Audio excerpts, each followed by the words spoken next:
Oh okay. It's in our carriage. Let's go there together. Alright then. Ray and Asher returned to the carriage, but not before the former put out the fire that kept on raging all around him. He also unsummoned the grand fire elemental since its use was complete. Ray floated in the air, no, more like he sped through it. His body was properly encased in a stable barrier as he rushed through the vastness of the sky and flew at intense speeds. He was sure that he had become much faster than an airplane from Earth at the moment. And the fact that he could maintain his speed for such a long distance made him even more satisfied in his abilities. Speaking of abilities, I should probably check out my new skills now. To pass time. It would still take him about 30 minutes, maybe even more, to reach his destination. He could do something productive in the meantime. Status window. Name Ray Skyler. Race human. Class anomaly. Level 100. Life force, 87. Monolevel, 200. Combat ability, 141. Stat points. Skills. Skills. Alignment neutral good. You are an irregularity to the world. Achieving the unbelievable, shaking the balance of reality. You seek to overturn what is and isn't. Will you succeed? Or will your failure be miserable? A new non-exclusive skill. Ray was surprised to see one there. What's? As if waiting for him to ask the question, a system window opened right in front of Ray, showing him what he wanted to see. Tier B. Ability: you have the ability to remain calm and rational even under the most stressful and challenging situations. Intense emotions that are detrimental to your growth or intended actions will also be suppressed. AHH. I see. It had been bothering Ray for some time now, but now he knew the reason why he didn't feel any guilt when he killed Inukus. Usually, I get conflicted and hesitant, but this time, Ray intentionally and mercilessly killed him. And he truly didn't feel bad about it. So it's because of this skill. I guess I should be thankful for it. Despite thinking this, Ray couldn't help but feel this was merely a shortcut out of dealing with the implications of what he was doing. He was stronger than his enemies, and they were terrible people. Killing them had to be justice. That had been his justification going so far, but what if he encountered a slightly different situation? What if his enemy wasn't pure evil, but they were in his way and he remained the stronger one? This skill will make me feel nothing even if I kill them. Ray didn't like how things would turn out if he kept relying on such an emotional crutch. For this night, though, he was resolved to keep it on. There was no room for hesitation. I didn't notice before, but my stats all rose by 1. Must be because of the skill. As expected, it was a useful addition to his arsenal. Now, for my new skills. His eyes went to, thus causing a new system panel to appear in front of him. SS Tier 3. S Tier 8. A Tier 8. B Tier 12. C Tier 3. D Tier Intimidating Aura. C Tier Warrior's Mantle. C Tier Rampage. C Tier Damage Nullification. B tier, carnage. C tier, great protection cloak. C tier, superior self. C tier, true detection. C tier, bloodlust. B tier, greater blood magic. B tier, sever. C tier, homing. B tier, greater elemental summoning. So this is everything I have at my disposal at the moment. Ray's thoughts trailed. He had his 34 old skills and 13 new ones. Out of the 13 new ones, only 3 are passive, leaving 10 as active skills. He now had to attribute them to his old skills and their respective categories.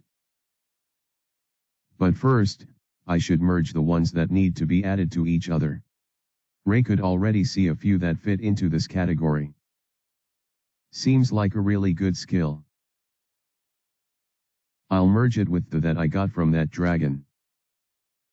Once Ray did so, the new skill became.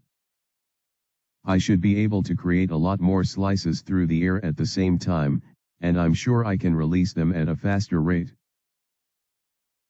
It was still a B-tier skill, but the range and power had been greatly increased. I'll just merge were and. The result was an A-tier skill called, which increased his base stats by 5 times. This is a crazy boost. I expected a B-tier skill, but I'm not surprised. They must have great synergy. Ray smiled as he looked at the list of skills he had left and he found his heart racing in excitement. It was finally time for yet another restructuring. Seems I've gotten a lot stronger than expected. Asterisk. Asterisk. Asterisk. Thanks for reading. I definitely enjoyed writing this particular chapter. Chapter 233, Grand Execution. Death stared down at Inuku's. The Grand Fire Elemental was far taller than Inuku's was, and its imposing build put his muscular physique to shame. The weak, pathetic one was none other than him. As he was forced to raise his head to meet the creature's gaze, he felt a sense of inevitability.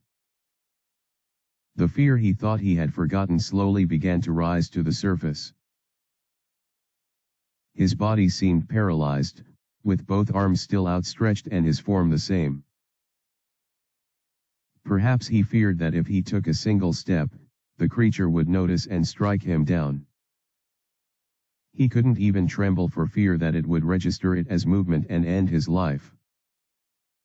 The doubts that seared his mind weren't present any longer. Now that he was up close with the thing, Inuku's knew. This was a Grand Fire Elemental. How did he do it? Inuku's thought about the masked man that summoned this monstrosity. Does this mean he's on par with the Grand Mage? No. Could he be stronger? No. That was going too far. I don't even know what to think anymore. The only thing he knew was that if he didn't do anything, he was going to die. I won't be dying, though. There was one other way he could win this fight that he hadn't yet forgotten. I admit that this monster is far behind my capabilities, but... Inuku's eyes turned to see the man who had summoned the thing. He was just standing still, almost as if he was a statue. He must be exhausted after summoning this thing. Now is the perfect chance to strike him down. Inuku's knew what he had said before about how he would save him for later, but now wasn't the time to mess around. If he didn't do anything drastic, he was going to die. But Anokus grinned as he activated an item that was disguised as a tooth. The insides of his mouth instantly flowed, and a swift warping of space occurred around him. Before the Grand Fire Elemental could strike him down, it was already too late. Whoosh! He vanished from his position and appeared right in front of the masked man. Killing the summoner cancels the elemental summon. I only have to eliminate this guy. With a demonic smile now spreading all over his face, his outstretched hand released the last ounces of mana he had. Anokus was not going to take any chances here. He was going to use his full strength, going all out, even against a weakened foe. That was how desperate he had become. And so, Fiery Severance was activated once more. A rain of destruction, focused on only one person, only one position. Slashes of unimaginable mass and numbers struck one after the other, and the flames attached to them added to the intensity of the overall attack. Surely, this time it would succeed. Ha ha ha ha. Ha ha ha ha ha. Ha ha. Splush. Interrupting Anoku's maniacal laughter was the dismemberment of his two arms, with blood spurting out of them as they flew off. Ha. The attack came behind Anoku's, in the form of two flaming projectiles, arrows that sliced through his two arms in an instant. Go Ardha! He screamed, stumbling a few steps backward as his body absorbed the pain. But how? Why? I killed the... Sheesh. Such an annoying breeze, am I right? The voice that came forth belonged to the man who was meant to be dead.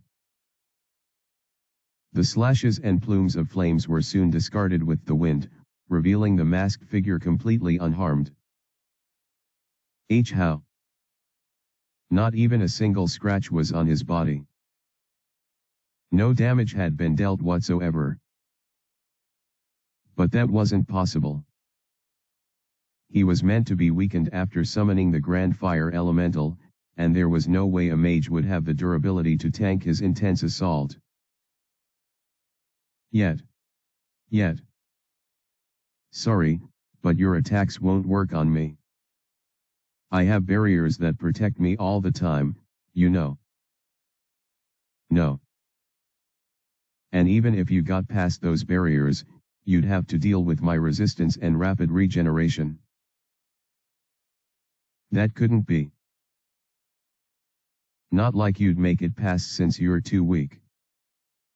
There was no way he was hearing these words correctly. Anokus the Destroyer was being called weak. How was that even possible? He collapsed on the ground, his weak knees slamming upon the heated earth. The pain he felt from both his dismembered hands made him forget every other physical sensation. Phew! The heavy breath of the Grand Fire Elemental began to weigh down on him. The terrifying entity was right behind him, brandishing the two blades that were fixed on its back. Anokus, having lost in every regard, could barely even command his body. The only things that could properly move were his lips. And so, as the blades descended to grant his execution, he muttered the only things he could think of at the moment. You are the true destroyer. Swish. In two smooth swings, the blades of the Grand Fire Elemental sliced off Anoku's head. His body plopped to the ground, turning to ash as the flames burned through it in an instant. The descending head also suffered the same fate right as it bounced on the ground. The two hands that Anokus lost had also suffered the same fate moments before his execution, leaving nothing of him. He was gone, turned into nothing but dust. And with that, it's a wrap. The voice of the true destroyer reverberated through the early morning air. His tone was unamused, yet there was a tinge of unseriousness etched within. As if everything that just happened was nothing more than a drama that was staged in front of him. There was no sanctity of life in the way he spoke, or remorse in the gleaming crimson eyes that shone from within the mask. His words merely rang hollow. "Thank you, Sir Relix." The reverent, but slightly fearful voice of the man beside Relix echoed. Relix turned to look at him, shrugging as he spoke. "I told you, didn't I? I never lose. Asterisk. Asterisk. Asterisk." Thanks for reading. Chapter 235, Cautionary Thoughts. Doppel. Skill information. As Ray muttered these words, a long system window opened in front of him. It revealed the list of skills he had amassed thus far. All 42 of them. Name, Doppel. Tier, SSS. Ability, allows the user to mimic the nature of any ability that exists as long as he has seen it once, down to the appearance and quality of what he mimics. Number of abilities obtained, 42. Divine Sword Summon. Divine Beast Summon. Divine Elemental Magic. Absolute Perfect Defense. Absolute Healing. Absolute Appraisal. Absolute Spatial Domain. Absolute Power. Absolute Magic Supremacy. Absolute Mental Control. Absolute Martial Supremacy. Grand Armament. Grand Item Equip. Grand Mana Recovery. Dragon Breath, Dark. Grand Flight. Grand Full Resistance. Grand Sound Magic. Grand Inventory. Ascended Self. Mimic. Greater Enchanted Weapon Summon. Transmute. Force. Marionette. Greater Corrosion. Greater Concealment. Greater Regeneration. Greater Debuff. Greater Sensory Perception. Phantom Projection. Greater Summoning Magic. Greater Elemental Summoning. Severing Claw. Carnage. Greater Blood Magic. True Homing. Counter. Corruption Poison. Damage Nullification. Detection. Intense Bloodlust. Ha. That's quite a long list. Ray muttered as he felt overwhelmed by their sheer number. When I first arrived in the world and copied the skills of my classmates, I had about 70 or so. What he had now was a lot less than back then, or even a few moments ago, but the quality of these skills could not be compared to the past. They were all of superior quality at the moment. For example, skills such as gotten from Phobio mixed with gave rise to AB tier skill. It'll allow my attacks to automatically detect the weak spots of my enemies and charge towards it. Since it was passive, it didn't require much of an effort from him.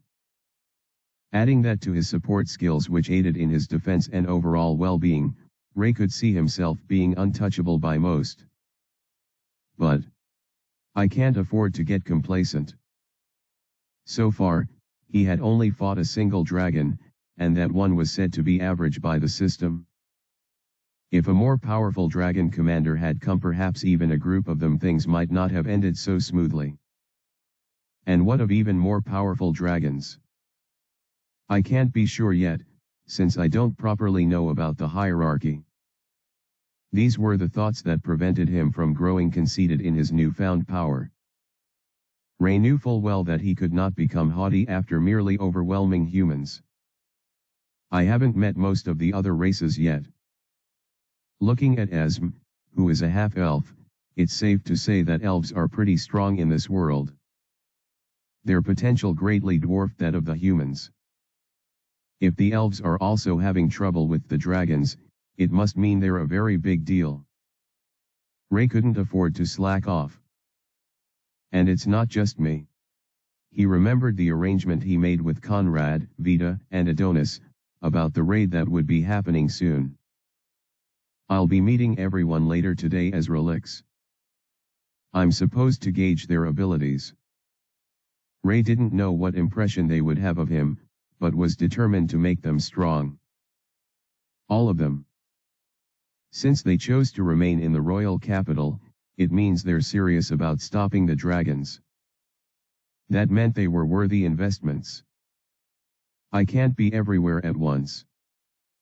Until I find a skill that can make such a thing possible, it is better to have strong allies. That was the major reason why he was so interested in the raid.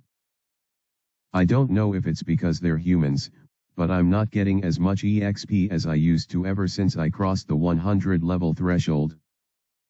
It would be a lot more difficult leveling up, so he needed quick growers like Adonis and Alicia to become a lot more powerful. That said, I shouldn't fall behind.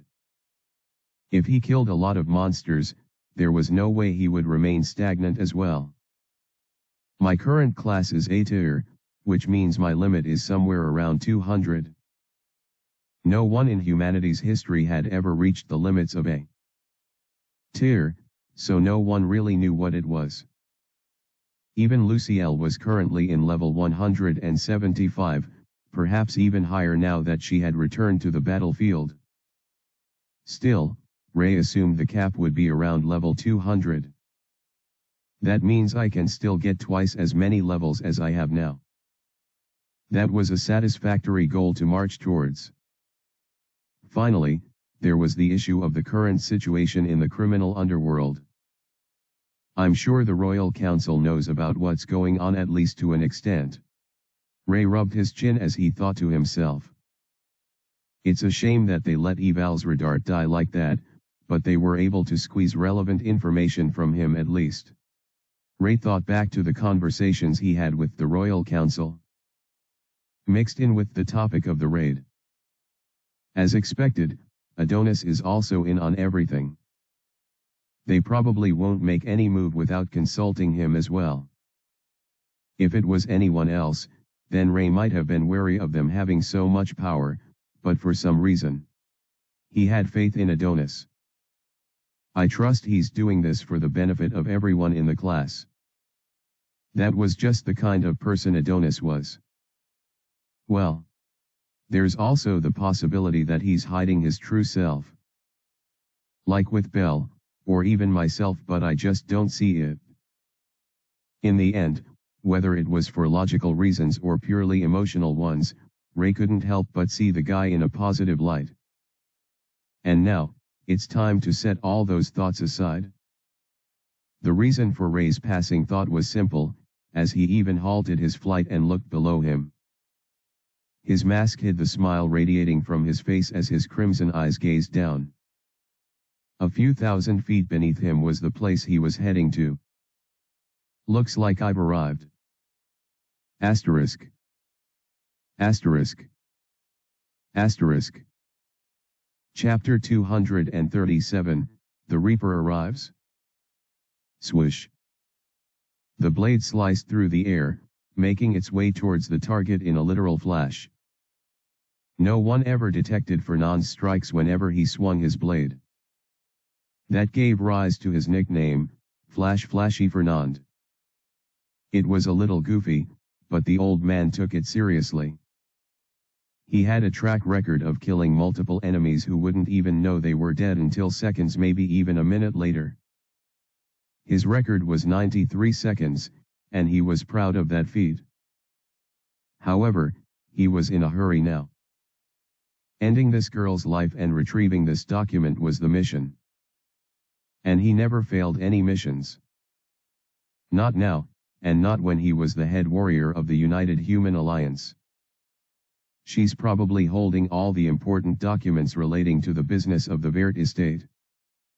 Taking this from her should earn me even more merit. That way, he could finally be recognized enough to ascend to the trio position. I've earned it now, haven't I? By completing this mission successfully, surely he had proven his worth enough. If the royal estate couldn't see his skills and talents, he was sure the criminal underworld would. He was going to prove himself to them. Then, they'd hand over his position among the deadly three. Then, I'll aim for the position of leader. That was his goal.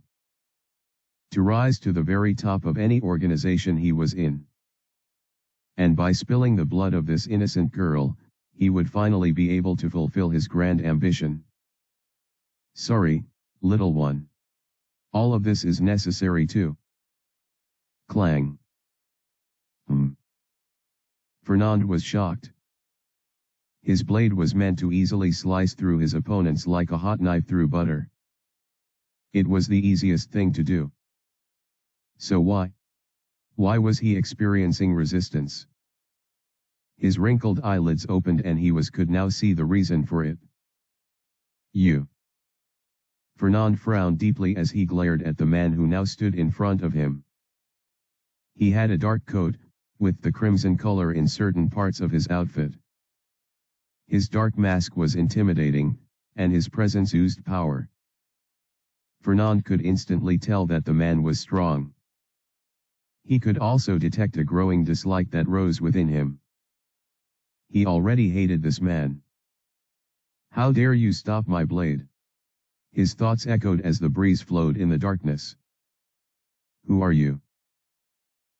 Yet. Caravert was stunned to see someone else standing in front of her. Her blurry vision made it difficult to really decipher who he was, but the blade that was approaching her never got close. She wasn't dead, and it was all thanks to the man who stood in front of her. Who is he? As she pondered this, the enemy also asked the same question. A tense silence consumed everything around as the world held its breath, waiting for the man to respond. My name is Relix. But you can call me your Grim Reaper. His voice, deep and resolute, echoed in its majesty. Kara felt her body tremble slightly as she felt his cold statement wash over her. She felt immensely grateful that she wasn't the one he was talking to. My Grim Reaper? What in the world are why? Bwooyush. Kara watched as Fernand was suddenly thrust back, creating a large gap between him and them. The further away he went, the more she couldn't even see him at all. He had become a complete blur. I really need my... Just as she had this exact thought, she felt something pressing on her face, and the scent of the man in black overwhelmed her senses. Within a moment, she could see perfectly. Here you go. His voice softly echoed in her ears. Then, as her vision completely returned, she could see him a lot clearer. He looked like the embodiment of chaos of death. The Reaper itself. Much better. He patted her head gently, his voice still remaining the same as it was.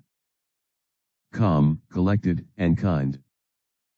Despite being a scary monster that could consume even darkness itself, Kara felt safe with him.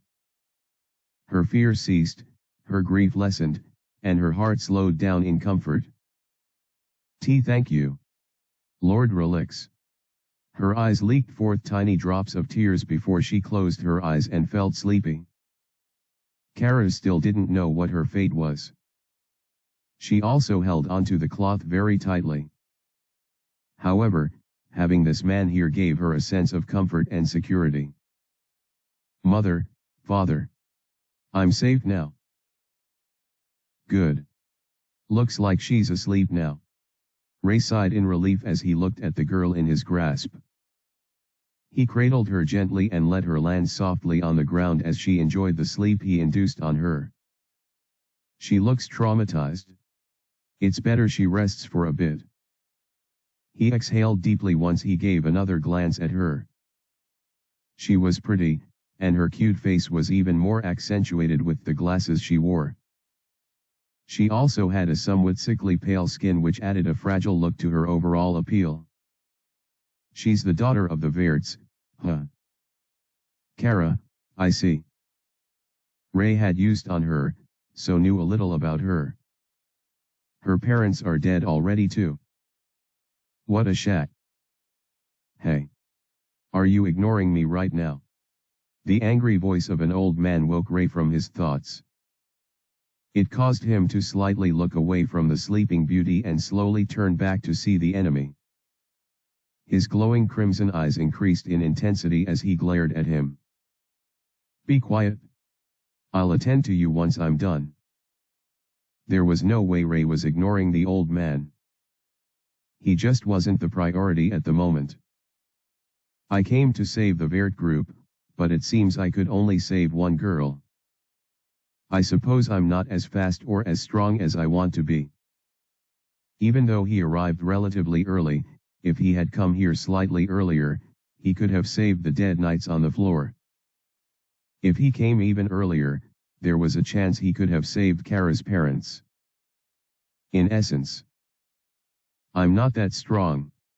Not yet. Asterisk. Asterisk. Asterisk. Thanks for reading. Thanks for reading. Chapter 236, The Vert Estate. Screams of horror filled the air.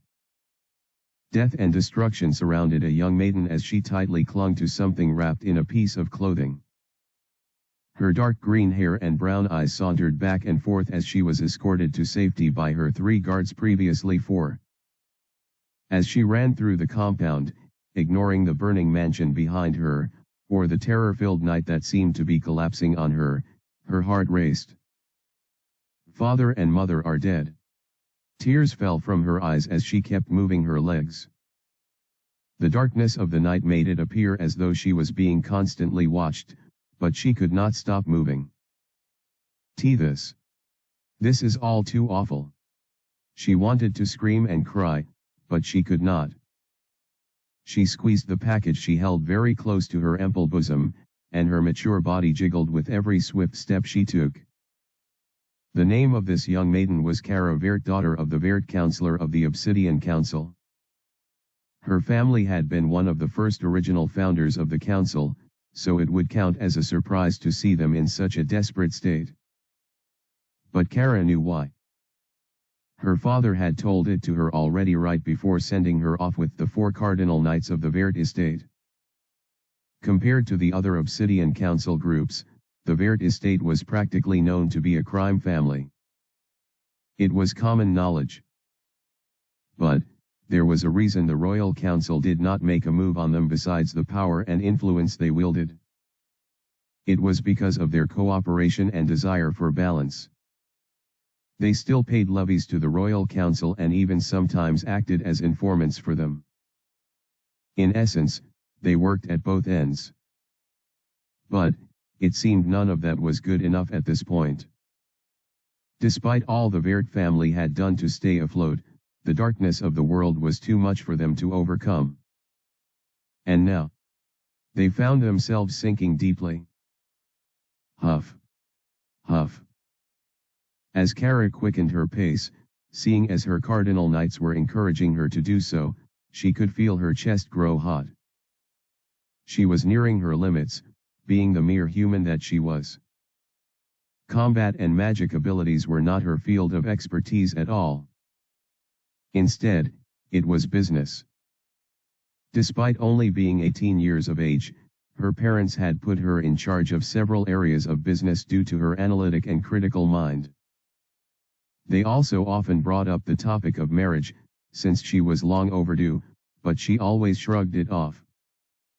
I wish I listened to you, mother, father. She sniffed, her glasses bouncing on her face as she ran. I would have at least made you happy with a grandchild before you passed. It was too late now. She could only run with her guards, hoping none of them were caught by the enemy.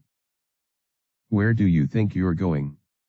A loud voice echoed in front of them, and someone instantly appeared before them. The suddenness of the voice, and the abrupt appearance of the leader of the carnage caused Kara to reach her breaking point. Kya.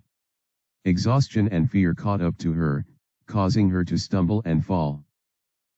She screamed as she helplessly felt her face get trampled on the ground, her pretty dress stained by the dirt all over. "Lady Kara!" Voices rang in the air as her blurry vision picked up the 3 guards around her stopping. Right as they were about to reach for her, their heads were sent flying, and blood sprayed all over the floor. Kara felt herself being drenched by the hot blood of those she saw as family. They were all decapitated right in front of her eyes. Without the aid of her glasses, which was now somewhere on the floor, Kara couldn't properly see. But she already knew what happened. And no. Her whimper softly echoed out as her body couldn't properly move. The only thing she could do was hold on to the thing she held, wrapped up in cloth. Ha ha. Weaklings, all of them. There were 4 cardinal knights that served as the Vert family's most powerful group. They were all incredibly strong, each with a weapon that they were experts in, and unmatched by anyone within the Vert estate. However, to the attackers, or at least the one who led the charge, he found them to be weaklings. Her blurry vision couldn't see the man now, but she had caught a glimpse of him moments before when one of the cardinal knights offered to distract him while the rest fled with her. He had a large scar like a claw mark implanted on his face, with narrow eyes like that of a sick animal. He had wavy gray hair, and he looked middle-aged. Despite his body appearing very fragile due to his old age, his intimidating presence made anyone who saw him know he was the real deal. His name was Fernand, one of the 9 heads of destruction within the mercenary gang. HAAA. HAAA. The fact that the enemy was here only meant one thing. Sergio Sarray is dead. The strongest of the cardinal knights had met his demise when facing this man all alone, and now even the 3 others were dead. All of their corpses were lying lifeless on the ground, leaving her as the sole survivor of the entire massacre that had gone down on her estate. "Hey, young miss." Fernand's deep, aged voice caused Kara to shudder once she heard it. "That's a nice piece of clothing you're clinging tightly to. What you got there?" She couldn't properly see his face, but Kara knew instinctively that he was grinning very widely. He was like a demon that had been sent from hell, and this gleaming blood-soaked blade made it clear that he wasn't done with his task. There remained one more he had to cut down: Kara herself. "Guess I'll have to check it out once I'm done tearing you to pieces." Kara tightly shut her eyes as she expected the strike to come. But it never came. Once she opened her eyes, she would see the reason why. Asterisk. Asterisk. Asterisk.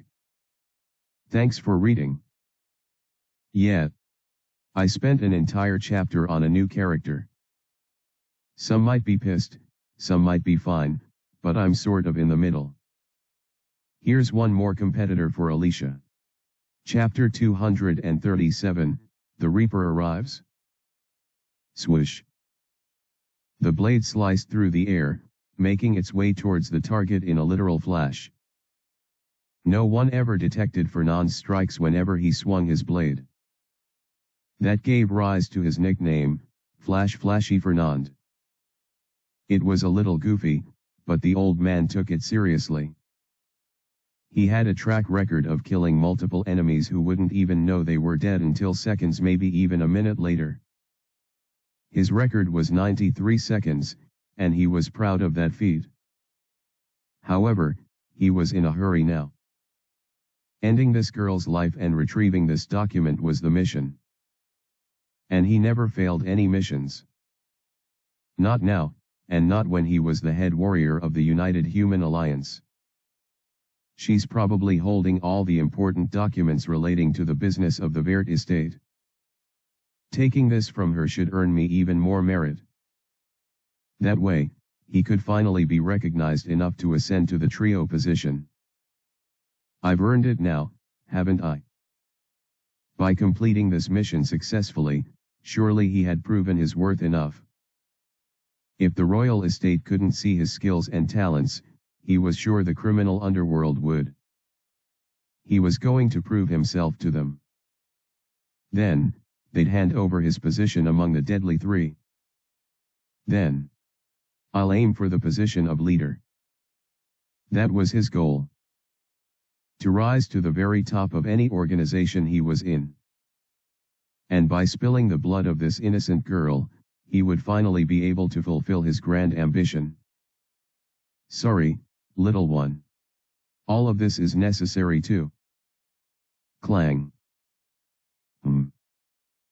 Fernand was shocked.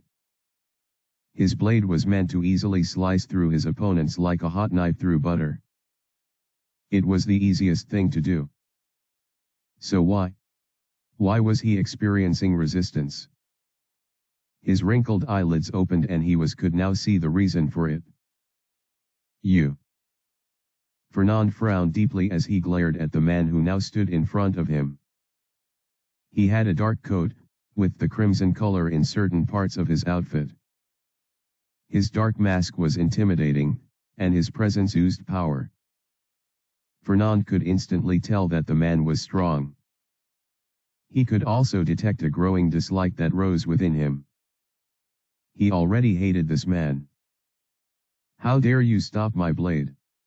His thoughts echoed as the breeze flowed in the darkness.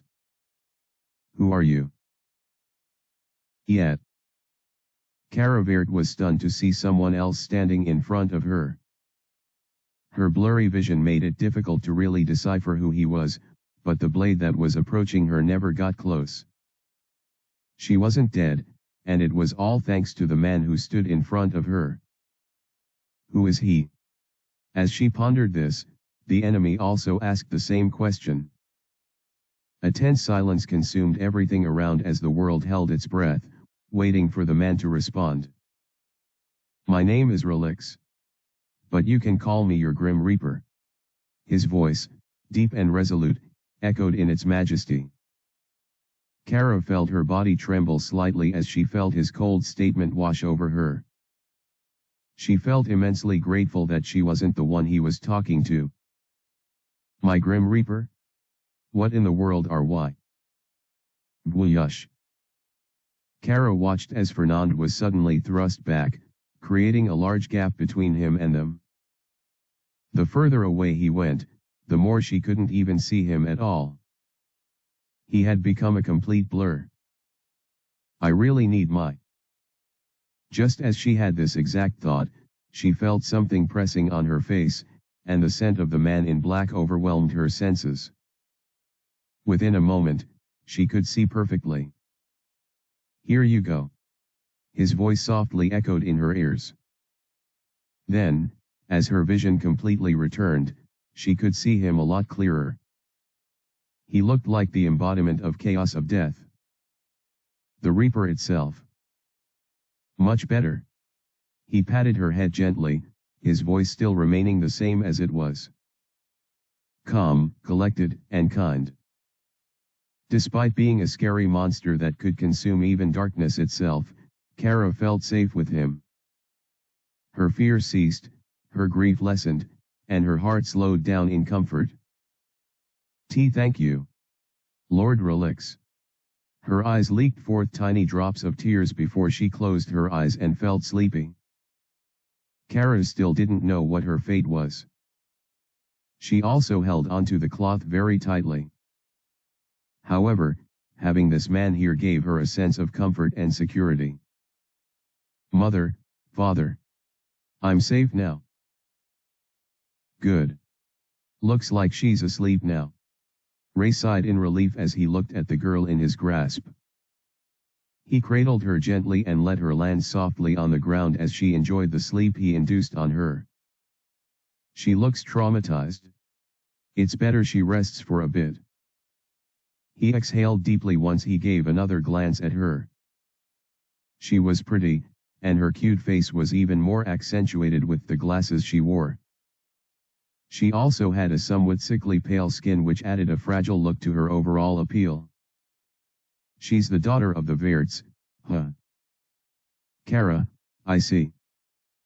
Ray had used on her, so knew a little about her. Her parents are dead already too. What a shat. Hey. Are you ignoring me right now? The angry voice of an old man woke Ray from his thoughts. It caused him to slightly look away from the sleeping beauty and slowly turn back to see the enemy. His glowing crimson eyes increased in intensity as he glared at him. Be quiet. I'll attend to you once I'm done. There was no way Ray was ignoring the old man. He just wasn't the priority at the moment. I came to save the Vert group, but it seems I could only save one girl. I suppose I'm not as fast or as strong as I want to be. Even though he arrived relatively early, if he had come here slightly earlier, he could have saved the dead knights on the floor. If he came even earlier, there was a chance he could have saved Kara's parents. In essence, I'm not that strong. Not yet. Asterisk. Asterisk. Asterisk. Thanks for reading. Chapter 238, Terror of the Reaper. This guy. Fernand felt a burning rage course through his veins as he looked at the man who stood just a few meters from him. He has the audacity to show me his back. Fernand already knew he was strong. Wasn't this bordering on the line of hubris? I was caught off guard when he sent that pulsating attack that created distance between us. Still, that didn't give the fool a license to let his guard down in front of a powerful opponent. Fernand knew he certainly wasn't going to be hit by that attack again. So why is he being so lax? Is he that confident in his victory? Or is he just a foolish youth who doesn't know his place? Fernand was willing to bet on the latter. It seems he hasn't experienced the ultimate disgrace, not like I have. He doesn't know there are bigger fish in this world.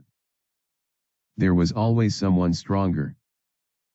As a warrior, that realization had driven him to hone his strength and work even harder to reach his determined destination. For many, though, this realization often came with despair. They could never truly be the strongest since there was always going to be someone who was more talented or skilled that would surpass the strongest.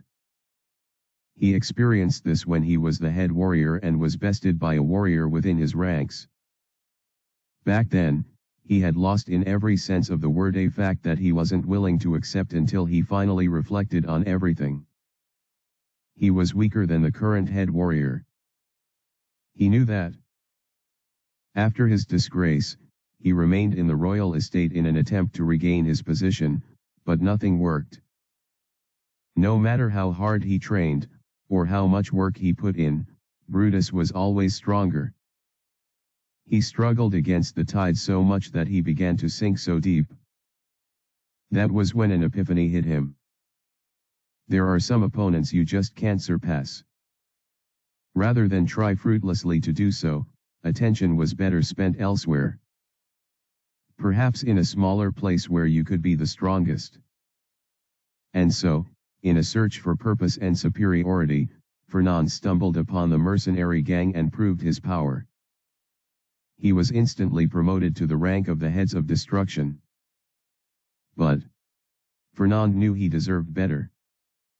He was definitely strong enough to be among the deadly three. He just had to merit it. And now that I've finally made it this far, I won't be stopped by the likes of him. Fernand brandished his blade as he glared at the man he would soon cut down. I wanted to fight as a warrior, but it seems you simply want to die a swift death. Fair enough. Fernand decided to activate his skills and strike at full strength. There was no room for hubris here. These were the four skills that Fernand had, the very skills that made him a deadly force that could not be stopped. And made his weapon and mind move at such fast rates that time seemed to slow down exponentially. When this happened, he could think very fast even in the shortest of moments. With his sword moving very fast too, it would be too fast for any eye to perceive. These, coupled with that improved his physical abilities so that they could match his mind and weapons speed. Made him a perfect fighter. Fast, too fast to be evaded or blocked. Then, his final skill was what truly made him a nigh invincible warrior. Imbued his weapon with powerful and dense energy mana that had been compressed to its limits. This was aura. The energy that cuts through all things. With all of these skills on his side, he could easily cut down a nobody that stood in his way. Die for your foolishness. Fernand closed the distance between him and his target in one breath, his blade already raised to cut him down. Whether or not you have defenses, I'll cut them all down. That was the true nature of his blade. Clang. What? Once again, Fernand met heavy resistance from his blade. His strike had definitely been heavier and faster than ever before. He even added aura to it. So how? Why was this man's defenses so strong? Who are you? The man in the mask slowly looked at him, his eyes shining brightly as Fernand felt his body growing still. I believe I already told you. His calm voice echoed in the air, and Fernand heard every syllable. But it wasn't in slow motion. Despite his skills being activated, he was perceiving the opponent in real time. Why was that? Were his skills not working? Had he slowed down? No. None of those were the answer. The answer was very simple, but unacceptable to Fernand. Just like when he lost, the old man could not comprehend what was happening, nor did he want to accept it. The fact that the Reaper was moving just as fast as he was. No, maybe even faster. I said I would attend to you once I was done, but it seems you're in a hurry to die. Fernand felt a chill down his spine the moment he heard that. He followed his instinct and leaped back the moment he felt the bloodlust of his target wash over him. The man before him was no longer the prey. He had become the predator. Relix, as he called himself, rose from his position, his eyes still on Fernand. What's this? Why? Why can't I move? Fernand's body was shaking violently as he witnessed the blood-curdling pressure that a single man was emitting. As he felt this sensation, he remembered the deep-rooted terror he had buried. The one that was given to him by the dragons. And no. There's no way he's that strong. However, now that Fernand felt even more of the pressure that Relix gave out, he wasn't so sure about his earlier thought. There was no way a human was this strong. He's a. Asterisk. Asterisk. Asterisk. Thanks for reading. I guess now we know a bit of the lore of this world. My fights are usually slow-paced because I add a lot of monologues and information as it goes on. Forgive me. Chapter 239, Conclusion of the Night. The claw scar that was on Fernand's face was given to him by a dragon during the first wave of war. Ever since then, he truly knew the meaning of powerlessness. The despair that was imprinted into him caused a domino effect that ruined his life. His paranoia was so strong that he lost the respect of his subordinates. Enough to make one of them challenge him, and win. He was demoted, and despite his desperate requests, he was still taken to fight the dragons on the front lines. That hellish experience. Fernand thought he had left all of that behind when he deserted the royal estate and joined the mercenary gang. As an executive there, he was well respected and he could do whatever he pleased. All his enemies were also very weak. Until now. Eek. The old man squeaked like a rat, still unable to move as he watched his predator finally stand in front of him. What are you? A dragon. Blood began to flow out of his eyes, nose, ears, and mouth. Fernand felt like he was choking on his own life fluids as he struggled to breathe. His face begged for mercy, but the emotionless response of the blank mask showed him that there was none to be given. "Don't worry. I won't kill you." As Fernand heard this, he felt his heart jump in relief. A man like you still has his uses, after all. The words that Relix spoke didn't seem at all merciful. Instead, they sounded almost sinister. "I've been thinking of using mind control on one of you people in order to gain access to this entire undertaking. I guess you'll have to do." Fernand still didn't understand what was going on. He couldn't comprehend the gravity of what he was to face. "Don't worry. You won't remember any of this. At least, not in the way you currently do." Fernand suddenly felt himself slowly falling into an endless pit of darkness. He couldn't scream or shout. He could only watch powerlessly as his will was stripped from him, leaving a puppet in its stead. "Now then. Let us begin." "I guess I'm done here," Ray muttered. He looked ahead and could see Fernand running away, a wide grin of relief on his face.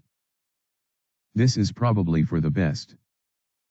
It's not part of the plan, but I can't leave everything to Rebel." He cast his gaze away from Fernand and looked in the opposite direction at the opposite side of the burning building. All his subordinates are waiting there.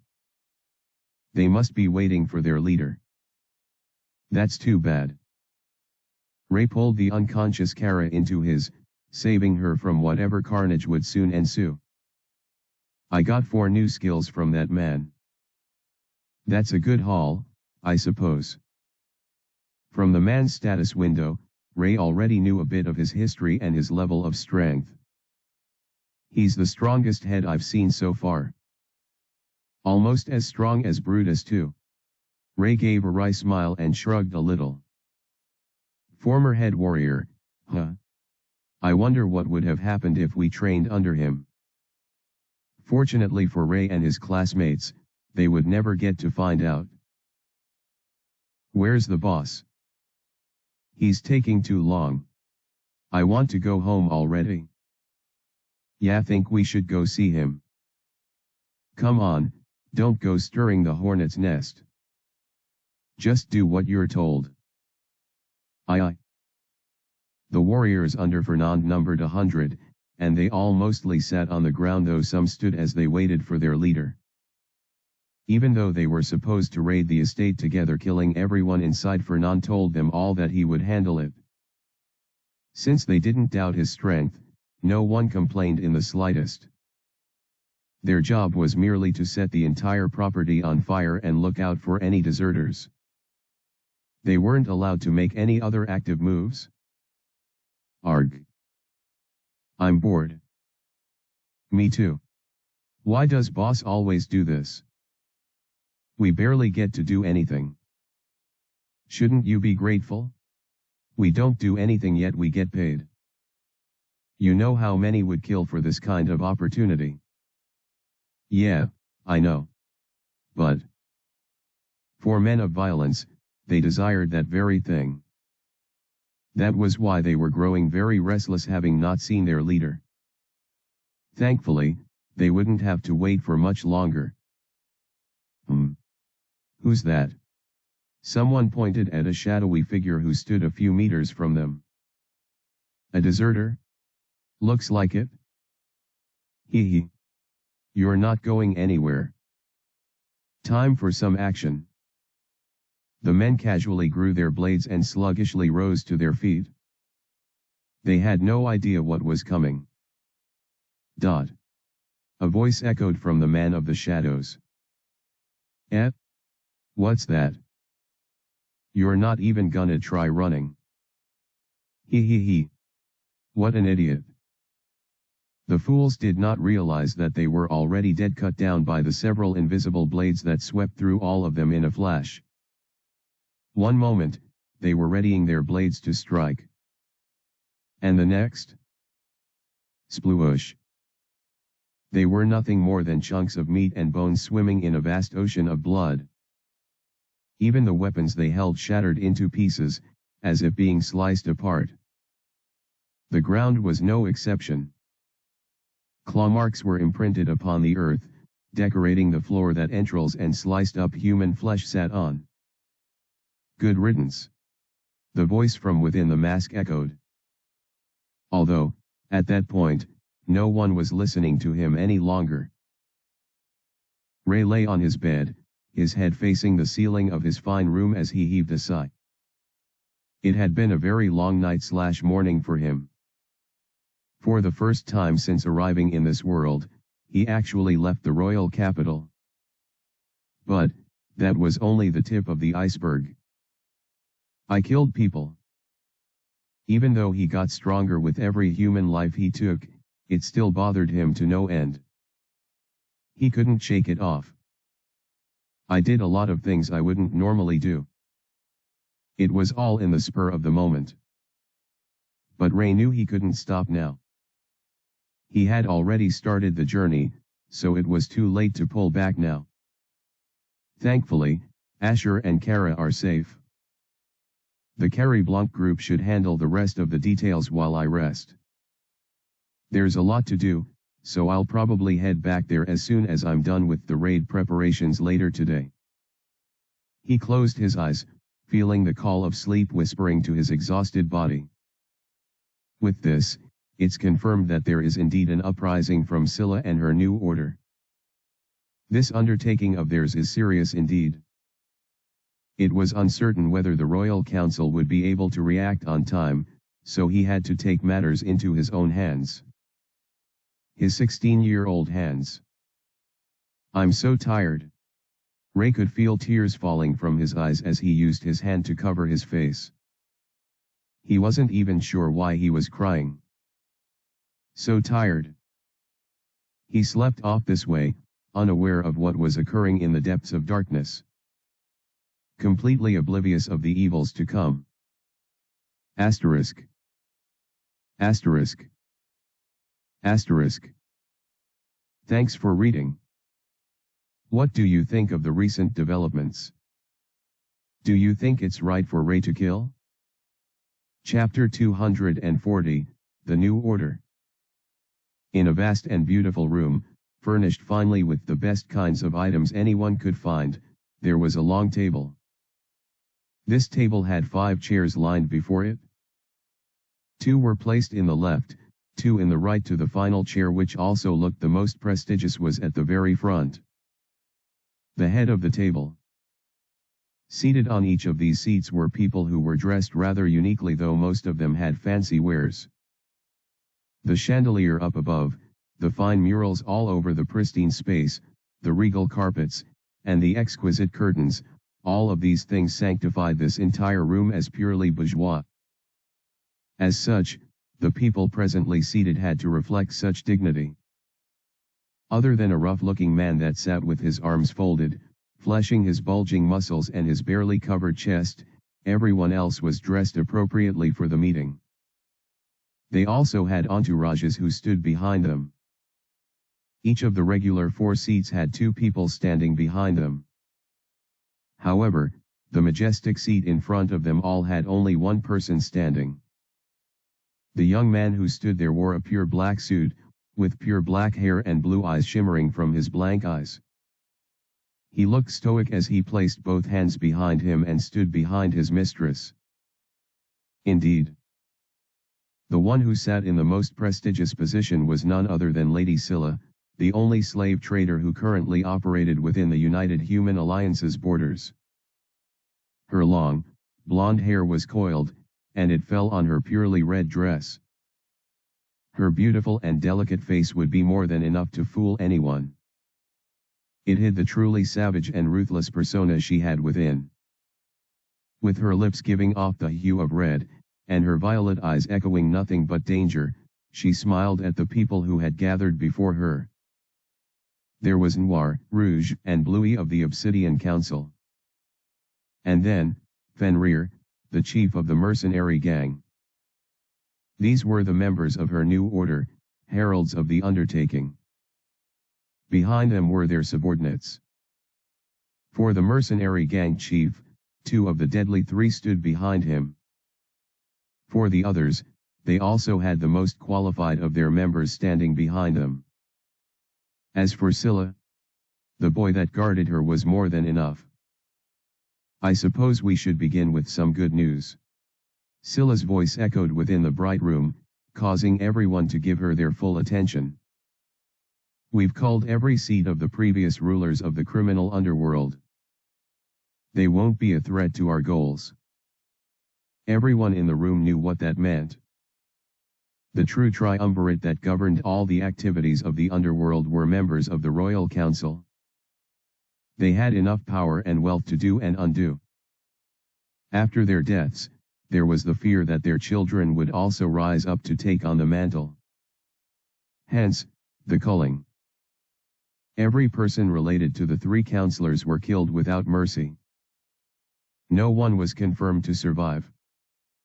I suppose we should be thanking you, Fenrir. Your mercenary gang took care of everything practically overnight. As Scylla said this, her charming smile radiating so much goodwill, Fenrir grunted and shrugged. His wild and bushy black hair was reminiscent of a beast, and while he had a bald chin, traces of his hair were already closely encroaching on it. He had a black armless jacket on, exposing his muscular physique, and he wore pretty baggy trousers, with boots serving as footwear. Overall, he appeared to be a ruffian who seemed barely interested in the meeting. Still, he reluctantly remained. Whatever. He murmured. Oh, come on. Don't be so modest, Sir Fenrir. Lord Rouge grinned. Indeed. Indeed. Bluey joined and nodded. The 2 of them could not be the furthest thing from each other. While Rouge was an overweight middle-aged man who had balding blonde hair, Bluey appeared to be lanky, with ebony skin and a more youthful face. Everyone knew he was using magic to appear younger, though. Enough patronizing. That won't stop me from charging you full price for our services. Fenrir growled and shrugged. Of course. We understand. Yes. We understand. The way the 2 echoed their words clearly pissed off the mercenary gang's chief, but he maintained control over his emotions. I believe we all gathered here for a purpose. Why don't we get to that? The one who spoke was Lord Noir, an old man with gray hair and a snake-like expression on his wrinkled face. Out of everyone in the room, he was dressed the most elegant. With a black cape, and jewels that had dark tints to them. His pale skin and composed attitude was reminiscent of a classical depiction of the vampire count. As the current patriarch of the original family that began the Obsidian Council, Lord Noir was met with the respect of everyone present. His shrewd gaze and immaculate presentation made it impossible not to adore him. Compared to him, the other 2 members of the Obsidian Council appeared as lackeys. And perhaps they were. You're right, Lord Noir. Right indeed, Lord Noir. The old man sighed, also finding their bickering to be exhausting. He glanced at Scylla and nodded slightly, his pure black irises telling her to go ahead with the meeting. Based on the original plan, the mercenary gang has sent their forces to cripple the Blanc house while completely eradicating the John and Vert house. The reason they didn't simply eliminate the Blanc house was due to them being based in the capital. It was one of the most lucrative places to be in, but also the most dangerous.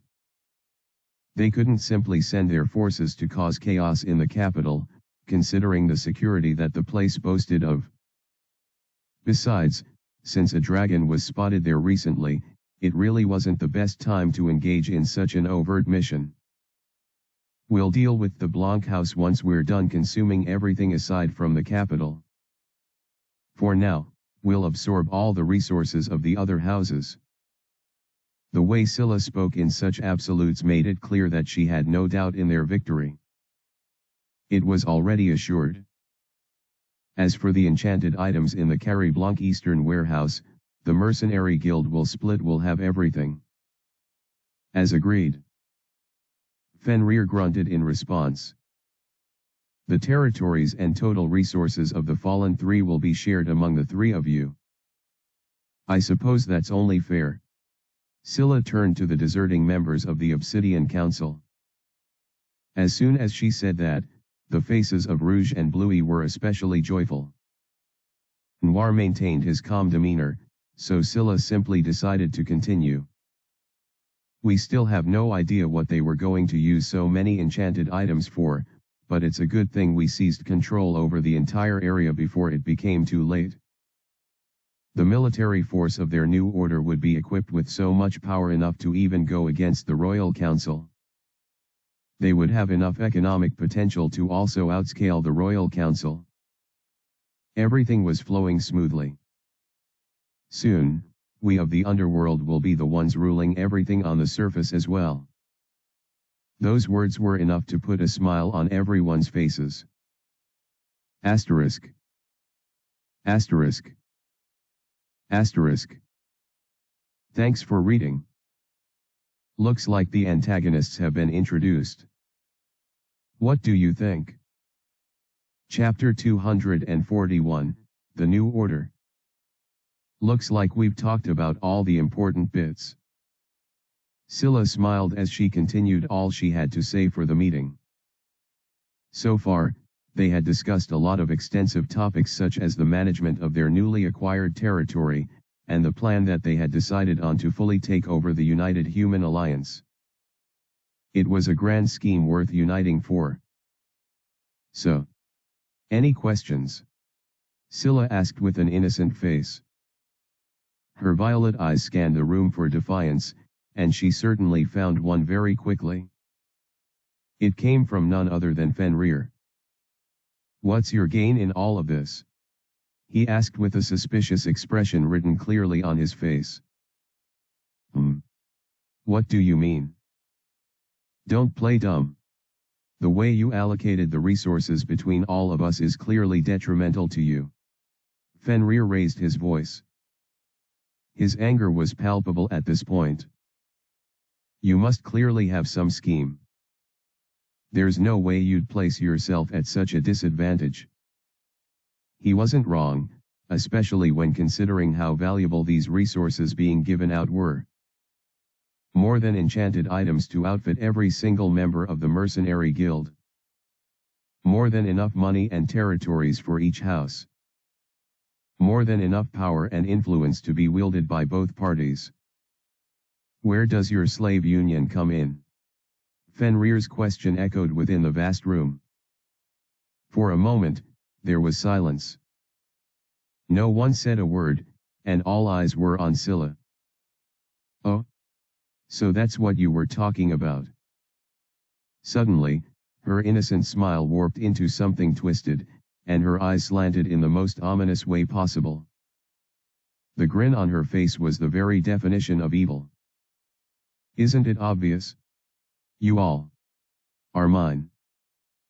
As she said this, the room seemed to tremble with an invisible kind of pressure that could be felt by everyone in the room. You can have all the riches and power you want. As long as you're mine, it will never be a loss on my part. Her moist lips echoed the words she had kept in her heart since she founded the new order. You may obtain whatever you desire, grow to the very ends of the world. It changes nothing. As a slave trader who was a veteran in the field, she understood this principle too well. So long as she was the one in power, there was nothing to fear. In the end, I'll be the winner. That was all she had to say on the matter. Bravo! Bravo! Fenrir, for the first time since the meeting started, genuinely laughed while clapping his hands. The echoes radiated throughout the room, and the shock waves from his claps caused everything to tremble. So you're finally revealing your true intentions. Took you long enough. The other three who sat on their tables said nothing. They probably knew that this was their fate already. The revelation made no difference to them. You've grown even bolder, Scylla. I can't say I dislike that, so I guess I'll just go with all this. For now. Well, that's nice to hear. Her sweet and kind response to Fenrir had just as many undertones as his had. Despite being allies, there was a certain friction between the two that just couldn't be missed. I also have a question. But it's directed at Mr. Fenrir over here. Lord Noir was seated right beside Fenrir, so all he had to do was look beside him to gaze upon the beast of a man. I still don't understand why you're on board with all this. The mercenary gang usually stays neutral in political issues like this. Plus, it seems you do not particularly like working with Lady Scylla. His tone was calm and comported, and despite being but a fragile broomstick when compared to the absolutely ripped Fenrir, he still spoke his mind. So, why exactly are you here, as an ally? Scylla heard this question and smiled. Her violet eyes twinkled as she looked at the man who now had the stage. It was time for Fenrir to answer. I guess I just chose the most logical option, the winning team in this war. Noir raised his brow slightly, still not completely convinced by the answer he was getting. Fenrir noticed this and groaned a little before proceeding to speak some more. I guess you could say Scylla, or rather, her bodyguard over there, was pretty convincing. Bodyguard? All darted to the young man who had black hair and blue eyes, standing right behind the head of the table. His stoic demeanor revealed from his calm gaze did not change even though so much focus was on him. His white mask remained as well. He appeared to be nothing more than a statue. I'm very confident in my strength and I am well aware of my limits. That guy over there is stronger than I am. Gasps filled the air as everyone in the room, with the exception of the smiling Scylla, the frowning Fenrir, and the expressionless figure, kept interchanging glances between the two involved parties. Surely you jest. At this point, even Noir seemed a bit on edge. I wouldn't joke about such a thing. He grunted. Even if I and these two. No, every one of my executives. Face him, I doubt we would come out unscathed, even if we managed to win. It was surprising to the majority of the people within the room, especially since they all knew how powerful the mercenary gang's chief was. But just like he said, he wouldn't joke about such a thing. You could call it fear mixed with personal interests, but for now our interests are aligned. Fenrir shrugged, as if everything he just said was no big deal. He cast a glance at Scylla and frowned a little more. Seeing her smile so gleefully as he spilled the beans gave him a bad feeling, but he swallowed it in. Now wasn't the time. Since you've all satisfied your curiosity, and we're done with our discussions for today, I suppose our meeting will be adjourned. As Scylla said this, everyone nodded in agreement and rose to their feet. Until next time. Asterisk. Asterisk. Asterisk. Thanks for reading. I wonder who this masked fellow is. I wonder if he's as strong as Ray. Chapter 242, Relix meets the Otherworlders. Daybreak arrived, and once it was approaching noon, all the Otherworlders gathered together. There was only one reason for such, especially after formal training had been discarded in favor of personalized training and duels. Since Brutus and Luciel had gone to the front lines, including all the competent mages and warriors available, the only ones left weren't competent enough to train the Otherworlders. Plus, since they were only 9 now, the capital had more than enough resources to support individual training. Hence, pending the time for the raid, it was agreed that this would be the new training method. However, today was different. All the Otherworlders were here, along with the 2 members of the Royal Council, to meet with none other than the Dark Adventurer himself. Relix. Sir Relix, we are so pleased to have you with us. Conrad smiled at the masked man. Indeed. Vita emphasized. The Dark Adventurer shrugged despite their display of high regard for him. He had no use for formalities. So these are the 9 who will descend. Relix spoke, turning to the 9 who stood before him. They were of different heights, builds, and many other factors.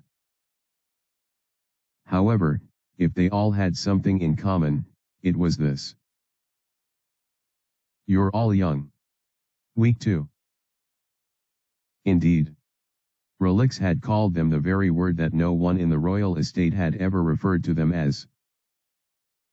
Expressions of disbelief washed over the faces of the teenagers who stood before him. No, by this world's standards, they were pretty much adults. Their faces clearly depicted surprise. Haha. It is as you say, Sir Relix.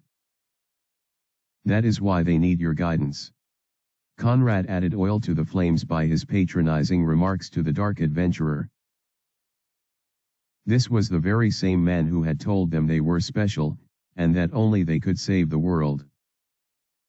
Right now, he was bending over backwards to an absolute stranger, albeit one who killed a dragon and saved the capital. So, yes. Conrad was onto something. I'd like to be left alone with them, if you don't mind. Relix looked at both Conrad and Vita as he spoke. They nodded instantly. Understand. Well, we will be taking our leave now. Make sure you listen to everything Sir Relix tells you. The 2 counselors left the 9 in the hands of a man they barely knew, not even showing the slightest hints of hesitation. The reason was simple. They had to attend to other important affairs like the mana crystals that had been mined already. The production of ingots and raw materials meant for the items they planned to bestow upon the other worlders, and finally the issue with the criminal underworld. These were all issues that required immediate attention, so they were happy to be excused. Introduce yourselves.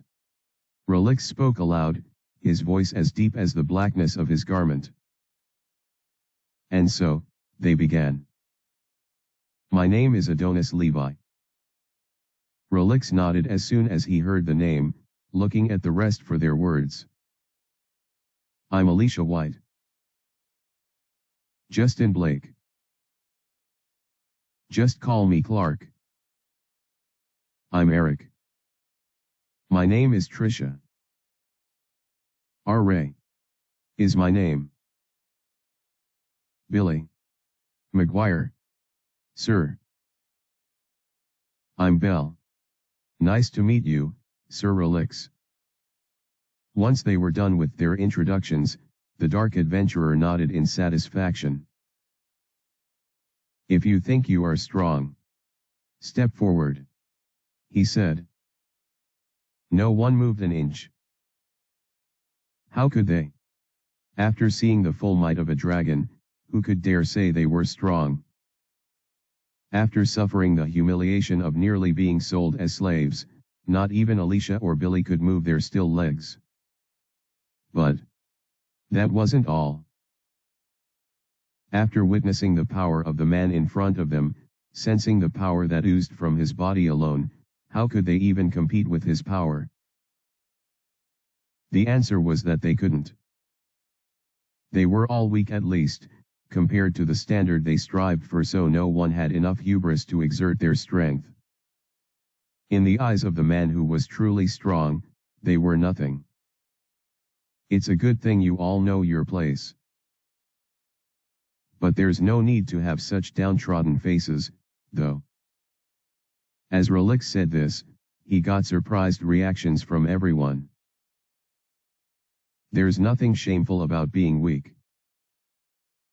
We all start out that way. The true shame lies in remaining that same way after being given the opportunity to improve. There was an opportunity standing in front of them right now. He stretched out his hand as he continued. The royal dungeon is more dangerous than ever, but it'll make you strong. You all have a choice. To remain as weak as you are, or to step forward and choose to be strong. His words echoed in the air as he narrowed his crimson eyes. What will it be? The first trembling leg stepped forward. It belonged to none other than Adonis. I choose to become strong. He yelled with a passion. The next step was from Trisha, as her beautiful face gave off sheer resolve. I also choose to become strong. One after the other, the rest followed. Justin, Eric, Clark, Alicia, Belle, Billy, and Ray. They were all prepared for the task ahead. Good. He nodded. You all need the right set of gear to go into the dungeon, and based on my discussions with your superiors, it'll take a few more days before they're prepared. That meant they still had a bit of time to grow stronger before they entered the jaws of death. In the meantime, I will be supervising your training. I'll be teaching you how to properly act in a dungeon. Attack. Defense. Strategy. Everything necessary to succeed in a dungeon would be taught by the man before them. Since he had summoning magic, he could always bring out monsters and teach them the best ways to subjugate them. There were no downsides to his tutelage. But first, I need to know just how strong or weak you currently are. Relix threw aside his cape and hood, leaving only his mask and black garment underneath. All of you will attack me at the same time. He made a battle stance and looked at the weaklings that were determined to be more. Something about their bright eyes made him all the more assured of his instruction. Go ahead. Don't hold anything back. Asterisk. Asterisk. Asterisk. Thanks for reading. The moment we've been waiting for. Relix vs Everyone begins. Chapter 243, Otherworlders vs Relix. As expected. I still can't see it. As Ray looked at the 8 plus a projection of the 9th enemies who would fight him, he could see status windows popping out of every single one of them. All except one. Adonis. I guess it's because he has an S-tier class. That makes sense. In essence, it was on the same level as, or even stronger. Still, the only exception to is that the target is a tier above my skills effect. As such, Ray thought he'd be able to see Adonis' status window. However, after trying for so long, nothing was forthcoming. In the end, he had to settle on a conclusion. He probably has resistance to that kind of stuff. That was the only explanation that made sense to him at this point. In any case, it looks like they're about ready. Still in his Relix persona, he calmly looked at the group that surrounded him from all areas. It was a cool morning, so no one was sweating, at least, not yet they looked tense as they circled around him. I should probably cancel out the effects of my items to give them a chance. Instead, Ray decided to utilize a few of his buff skills instead. His body flowed slightly as every aspect of himself became strengthened, one way or the other. Ray still felt it was unfair, as he pretty much knew all their abilities and style of combat, but he was also being faced by everyone at once. I think that evens things out a little. He smiled, feeling his heart thump a little in excitement. All right then. Let's see what they've got. Whoosh. The group attacked at once, all of them glowing with energies of various colors as they buffed themselves up considerably well for those who could, and a couple attacked from long range. Ray watched all the attacks come at him with a smile on his face. Let's see how far I can go too. Adonis felt a determination within his heart as he looked at the opponent in front of him. He wanted to win. I already know Sir Relix is stronger than I am. I'm not even sure we can defeat him if we combine our strengths. Still, Adonis was looking for a single clean hit. As such, once the fight was initiated, he used his to call a heavy rain of light to descend upon his target. He looked around and saw everyone else call forth their skills or magic abilities. Alicia utilized her, sending piles of ice spikes flowing his way, while Justin sent a bunch of sharp threads flying towards Relix using. He also utilized stealth and tried to get closer. Belle was using her to conjure a maelstrom of wind torrents all around Relix.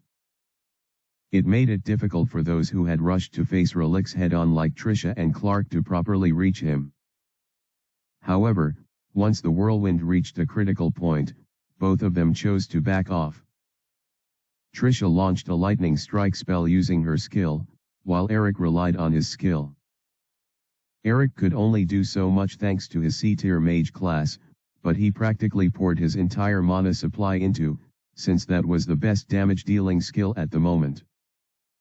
As for Ray, well, his only skill wasn't going to be very useful, so he maintained his distance and watched from afar. That was probably for the best. Bottom. Echoes of destruction, and shockwaves of power spread from the target's location. The area of impact was so large that Adonis and his classmates had to take countless steps back and regroup in a single position thanks to the explosion. With all of these skills raining down on the target, one would think he was toast. But what's this bad feeling that I sense? Adonis narrowed his gaze as he stared at the convergence of overwhelming energy on the target at once. He should suffer some damage. Right? He didn't even dodge it. Even the dragon that they fought, whom Relix had defeated, would have been severely wounded if he received so many attacks at once. Adonis wasn't comparing Relix to an average dragon commander, by any means, but he simply couldn't see so much power going without consequence. Amusing. The 9 students expressed shock the moment the words were uttered from Relix's lips. Hissing smoke soon replaced the explosion, and as the charred, devastated ground leaked out dark mists, there was a certain silhouette that stood at the center. The shadowy appearance was tanging still, as casually as imaginable. My turn. The moment Adonis heard this, he activated and yelled at the very top of his lungs. Everyone! To me! The group huddled closer to him, and his golden dome of energy covered all 9 of them. He looked at the position where Relix had stood, at the crater that had been formed on the ground, but found nothing there. He's gone. Adonis' eyes widened as he tried searching for him all around. Left. Right. Behind. No. He was in none of those places. There's no need to look so anxious. Or is there? The voice came from above. Everyone raised their heads, and there Relix was, floating in the air as he stared down at all of them. Do you really think you're safe inside that dome? Adonis shivered as the question was asked. He didn't know how to answer it, so he decided not to. Instead, he thought of a way to counter, and it involved summoning his divine sword too. It's no use. Adonis felt a hand rest on his shoulder as a voice echoed within the dome. Yet, it belonged to none other than Relix, and the hero hadn't even noticed when they invaded his volume. A strong pressure filled the interior of the defensive barrier, causing everyone to fall to their knees. Is there anyone who can rise? Asterisk. Asterisk. Asterisk. Thanks for reading. Chapter 244, Otherworlders vs Relix. True power. It has been, and will always be, a crushing pressure that causes the ones under it to fall to their knees. Helpless to go against it, they have no choice but to show subservience. In truth, true power cannot be resisted. It consumes all. Damn it. Adonis struggled to rise, but there was no use to it. He could feel a weight on him that was impossible to shrug off. Looking at everyone else, they seemed to be having the same problem. But Ura. Clark jumped from his position, shattering the earth where they all knelt as he flew towards Relix. Of course. Clark has based on his class. Adonis swiftly released his, and Belle used her wind magic to propel Clark in his epic rush. Whoosh. The determined boy was about to punch Relix and send him away from his current position. However, what ended up happening was completely different from his intentions.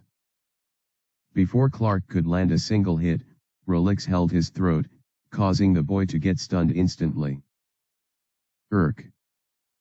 Still, he refused to give up. He sent his most powerful fist towards Relix, but before it could even reach the man, a very tough layer of defense stopped him. Nice try. That was what Relix said before ascending high into the air and hurling Clark down to the ground in a series of swift moves. Boom!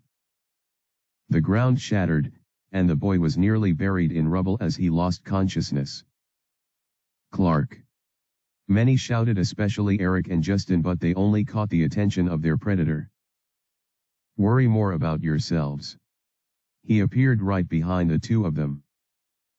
His crimson eyes glowed as he spoke, like a demon whose malevolent presence was impossible to escape. Justin tried to use his to at least bind Relix, but before he could do so, he heard a thud and suddenly found himself on the ground. Eric was about to use to completely mess up his target, but what he found out was that his attack bounced back towards him. The result. Arg! Eric screamed before falling to the ground as well. His smaller body fell on top Justin's taller form, the both of them clearly unconscious. ZZZZZ. Sparks of electricity buzzed all around, and the space around began to vibrate. Lightning torrent of destruction. A fierce feminine voice echoed in the air. Bigger sparks coalesced to form a swirling barrier of pure lightning, and everything began to close in on the target. However, the man just walked through it like it was nothing. What? As the ebony who cast the spell was still recoiling from shock, Relix appeared right behind her. Lightning. A swift chop on her neck sent her falling unconscious instantly. Relix didn't even spare her a thought as she landed on the floor. Instead, he looked at his next prey. Alicia. Right. He now stood in front of her, his merciless crimson gaze falling on the girl who was smiling nervously. What do you have for me? Huh? Before Relix could realize what was happening, his entire body was beginning to freeze from the leg up. He looked at the smiling Alicia, whose smile grew broader the longer his dark form took on white. Ice magic, absolute zero chamber. She smirked, her eyes displaying how happy she was to have gotten the enemy. Unknown to her, though. Ice magic, huh? The man she was trying to defeat could not be stopped by something so trivial. Almost as fast as he began to freeze, all the ice on his body broke apart. "Why don't I give you a taste of the same?" Alicia's eyes widened as misty breaths began to escape from her lips. Her body grew stiff, and layers of white began to cover her like a shell. "Stay away from Alicia." A loud voice emerged from someone who was running straight towards Relix. He was short at least, more than the others. He also looked a lot weaker than the rest. The boy had transformed his hand into a blade as he rushed towards Relix. His pathetic excuse for an attack came for the overwhelming opponent that was Relix, causing the latter to shrug as he watched it come. "Humph, weak." He waved his hand and sent a wave of energy towards Ray. "Hup." The boy slid on the ground, successfully dodging the blast that would have made many lose their footing. Ray successfully closed the distance between him and his enemy, a determined expression on his face. He elongated his hand and broadened the blade he had turned his arm into, just so could have more reach. Swish. As he slashed through the air, Relix easily caught the thing with his thumb and index finger. Too slow. Before Ray could even react or step away from the fight for a moment, a strike was sent to his stomach. Pook. Ray's eyes bulged, nearly popping out of their sockets, as saliva flew out of his mouth. Too impulsive. Another strike was sent to the boy's back, causing him to scream out even more. And then, just as Ray staggered, his body unable to fully process the pain he was going through, a last attack came. Too slow. With a swift backhand hit from Relix, Ray's helpless body was sent landing on the ground. His head dug into the earth as his butt pointed towards the sky in pure humiliation. He was down for the count. As Relix turned away from Ray, and back to Alicia, he noticed her deep glare. "Why, you didn't have to go that far," she yelled, despite shivering from the ice that still encroached her body. "He'll live. Worry more about yourself." "Why do you?" "Whoosh." A brilliant gust of both wind and light echoed from behind Relix, causing him to turn back a little and generate a shield to defend himself. Boom! Destruction swarmed the area, and everything around was filled with smoke once again. Bothersome. With a single spell, Relix got rid of the smoke that swirled around him. Once he did, though, he saw a fine alliance between three individuals: Billy, Adonis, and Belle. These three were huddled together as a group and desired to fight him together. Oh! What an interesting development. Asterisk. Asterisk. Asterisk. Thanks for reading.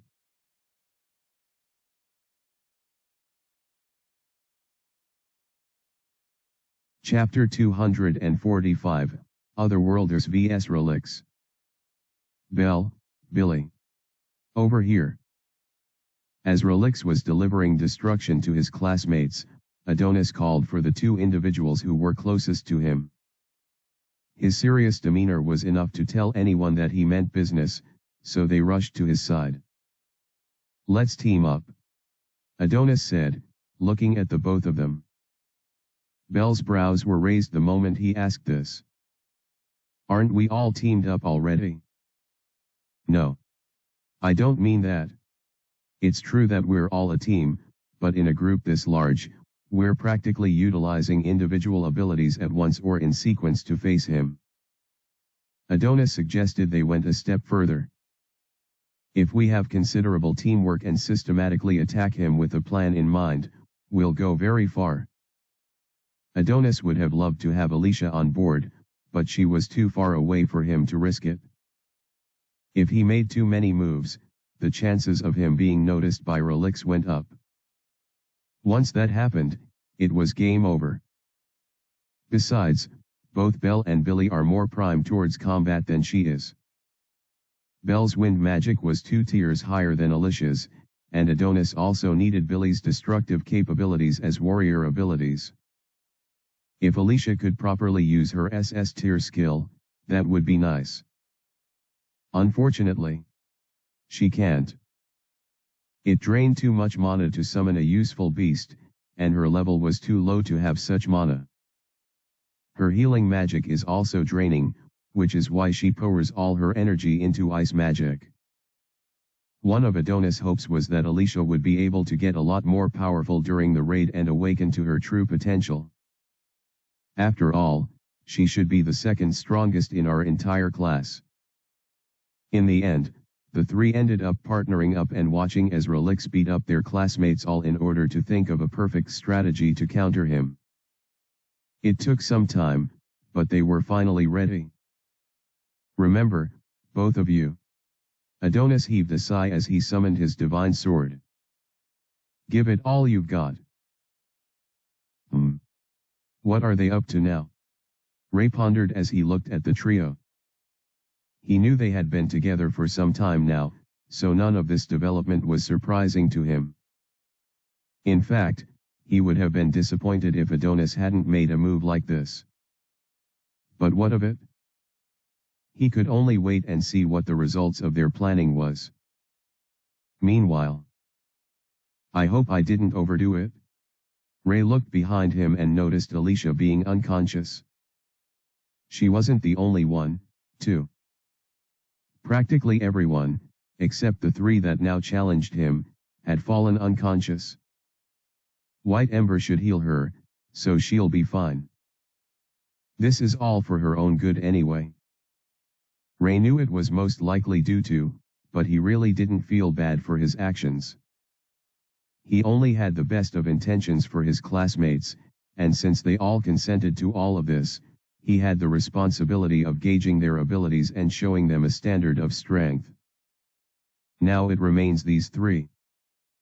Adonis now wielded his divine sword, and Billy had put on all the buffs that he could.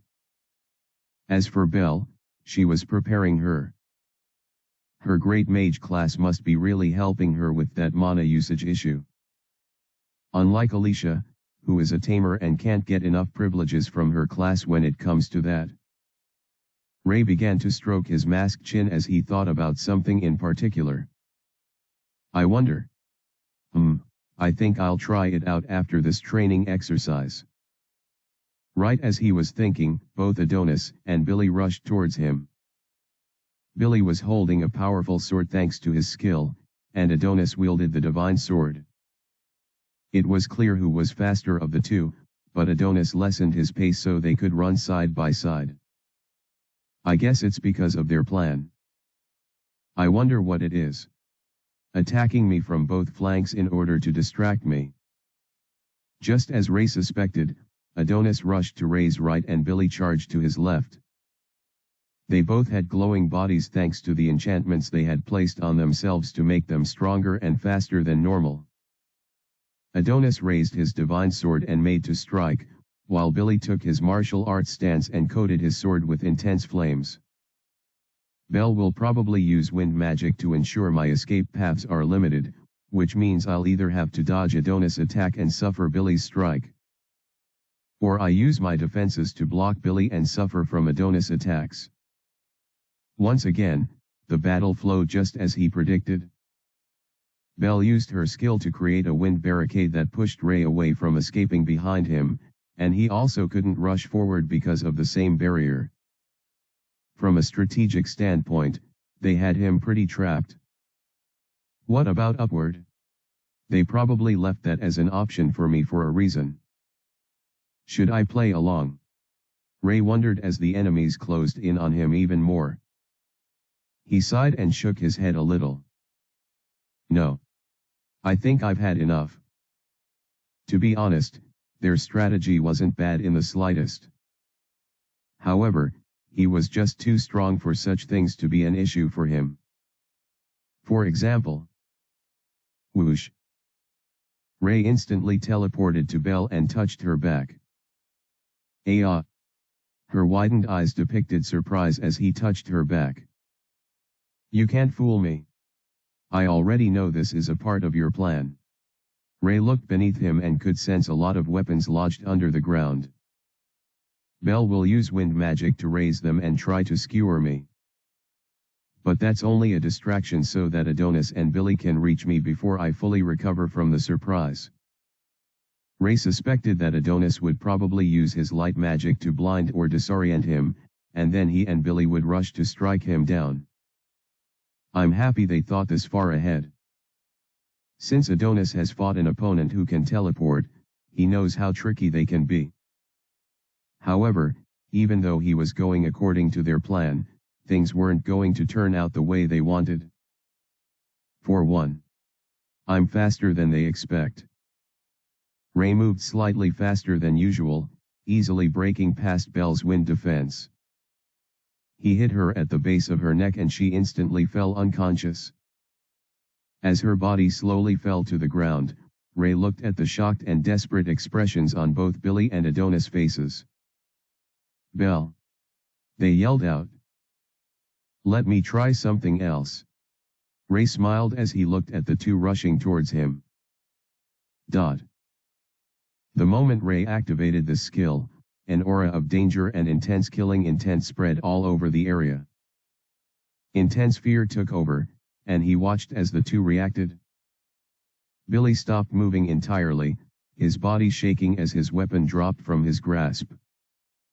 As for Adonis, he still advanced despite trembling slightly. Oh! Ray's eyes widened as a smile coursed through his face. Nice one, Adonis. Asterisk. Asterisk. Asterisk. Thanks for reading. Chapter 246, Conclusion of the Duel. Must be that divine sword. Or is that a perk of his class? Ray had many thoughts as he saw the hero approaching with sheer ferocity and an unstoppable will. Either way, though, Ray couldn't see the fight going his way. He looked so determined. I hate to do this to him, but... He began to raise his hand. However, he found himself unable to move. What's this? Marionette? He turned to his side to see that Justin was still slightly conscious, and he was smiling while on the floor. Nice one, Justin. But... Ray easily broke through Marionette. The moment he did so, a flash of lightning descended from the sky, obviously a skill from Trisha. Still, none of the electric currents that burst from the attack really affected him. Looks like I slightly underestimated their recovery capabilities. Ray smiled as he stepped out of the lightning-charged assault. I should end this now. Taking a deep breath, Ray's eyes turned purple as he raised his index finger, seeing that a bunch of people were already gaining consciousness. He whispered, "Wuyu autumn." At that very instant, everyone appeared in the same position, forcefully transported beside each other. Even Adonis, who had been charging towards him, experienced the same change in location. He looked surprised, but his grand march did not stop. Unfortunately for the dear hero, Ray wasn't finished with him or everyone else for that matter. Fall. In that instant, space itself warped in a way that forced them to fall to their knees before him. Adonis was no exception. The boy struggled to get up, but it was no use. Space seems to be warping around the divine sword, so he must be fighting it somehow. However, it was useless. My allows me to control every facet of space around me. That allows me to unwarp the space around the sword. For Ray, as long as he had enough power to overpower his enemy, there really wasn't anything they could do to resist. Seems like none of them can escape. Time to finish things. His index finger was still raised, so Ray activated one of his SS tier skills. A sudden swirl of several elemental attributes, fire, water, earth, wind, ice, darkness, light, etc. began to swirl around Ray's palm. Everything danced around one another, becoming a massive sphere that rose above his finger until it floated above Ray. His other skill allowed everything to flow seamlessly, so no conflicting element reduced the total ability of the cluster of various elements. Ray smiled as he saw them tremble before his colossal orb of destruction. Now you understand. His thoughts trailed. It was different seeing a dragon the enemy exhibiting such power, and a human doing the same. Relix wasn't even an otherworlder, so by showing them this power, he wasn't intending on granting them despair. No. It was the exact opposite. You all can do great things like this someday. Well, not all, but as long as they saw someone show them that humans were capable of this much, the people in front of him wouldn't be too distraught about the dragons. That's it. Lesson over. The cluster of elemental attributes was broken down into nothingness, causing mere sparkles of broken down energy to remain. Ray also undid the effects of his skills, allowing the other worlders to move of their volition. I was slightly wrong about you all. He moved forward and smiled at the disheveled group. Their crestfallen faces and dirted clothes showed just how badly they had been hurt both physically and emotionally. Ray stretched out his hand and activated his skill. He spread the effects to everyone, and while the ability took a toll on his mana, it wasn't too serious. Thanks to his remaining buffs, it was no big deal. I feel good as new. The hell? Ray smiled and nodded at them, moving even closer to the 8 appearing as 9. Healing magic, unlike potions, doesn't reset a person's growth by reversion. I'm sure they've grown a tad bit stronger due to this experience. All of you should rise. With everyone being conscious and capable of movement, they obeyed. Some were a little sluggish, but in a mere few seconds, everyone was on their feet. Ray placed hands in his pocket and nodded slowly at them. Stand proud. You are strong. He wasn't just saying that to make them feel better.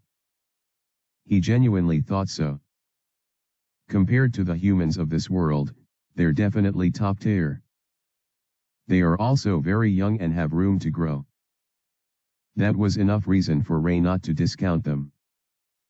You all have immense potential to be stronger. I can promise you that by the time you are done with this raid, you'll be much stronger than you were today. That much was a given, but Ray wasn't done with his admonition. I probably won't be able to hold you off as easily as I just did. As soon as he said that, he could see shocked expressions on the faces of everyone present. After his display of power, they most likely saw him as an impossible wall that they could never surpass. But now, who would win between you and all of us if we fought again after actualizing our potential? Justin was the one who raised the question, and from his smile, Ray could already tell he wasn't being very serious. Still, he answered it with his usual relaxed tone. Well, if you were at full strength, then you might cause me some trouble.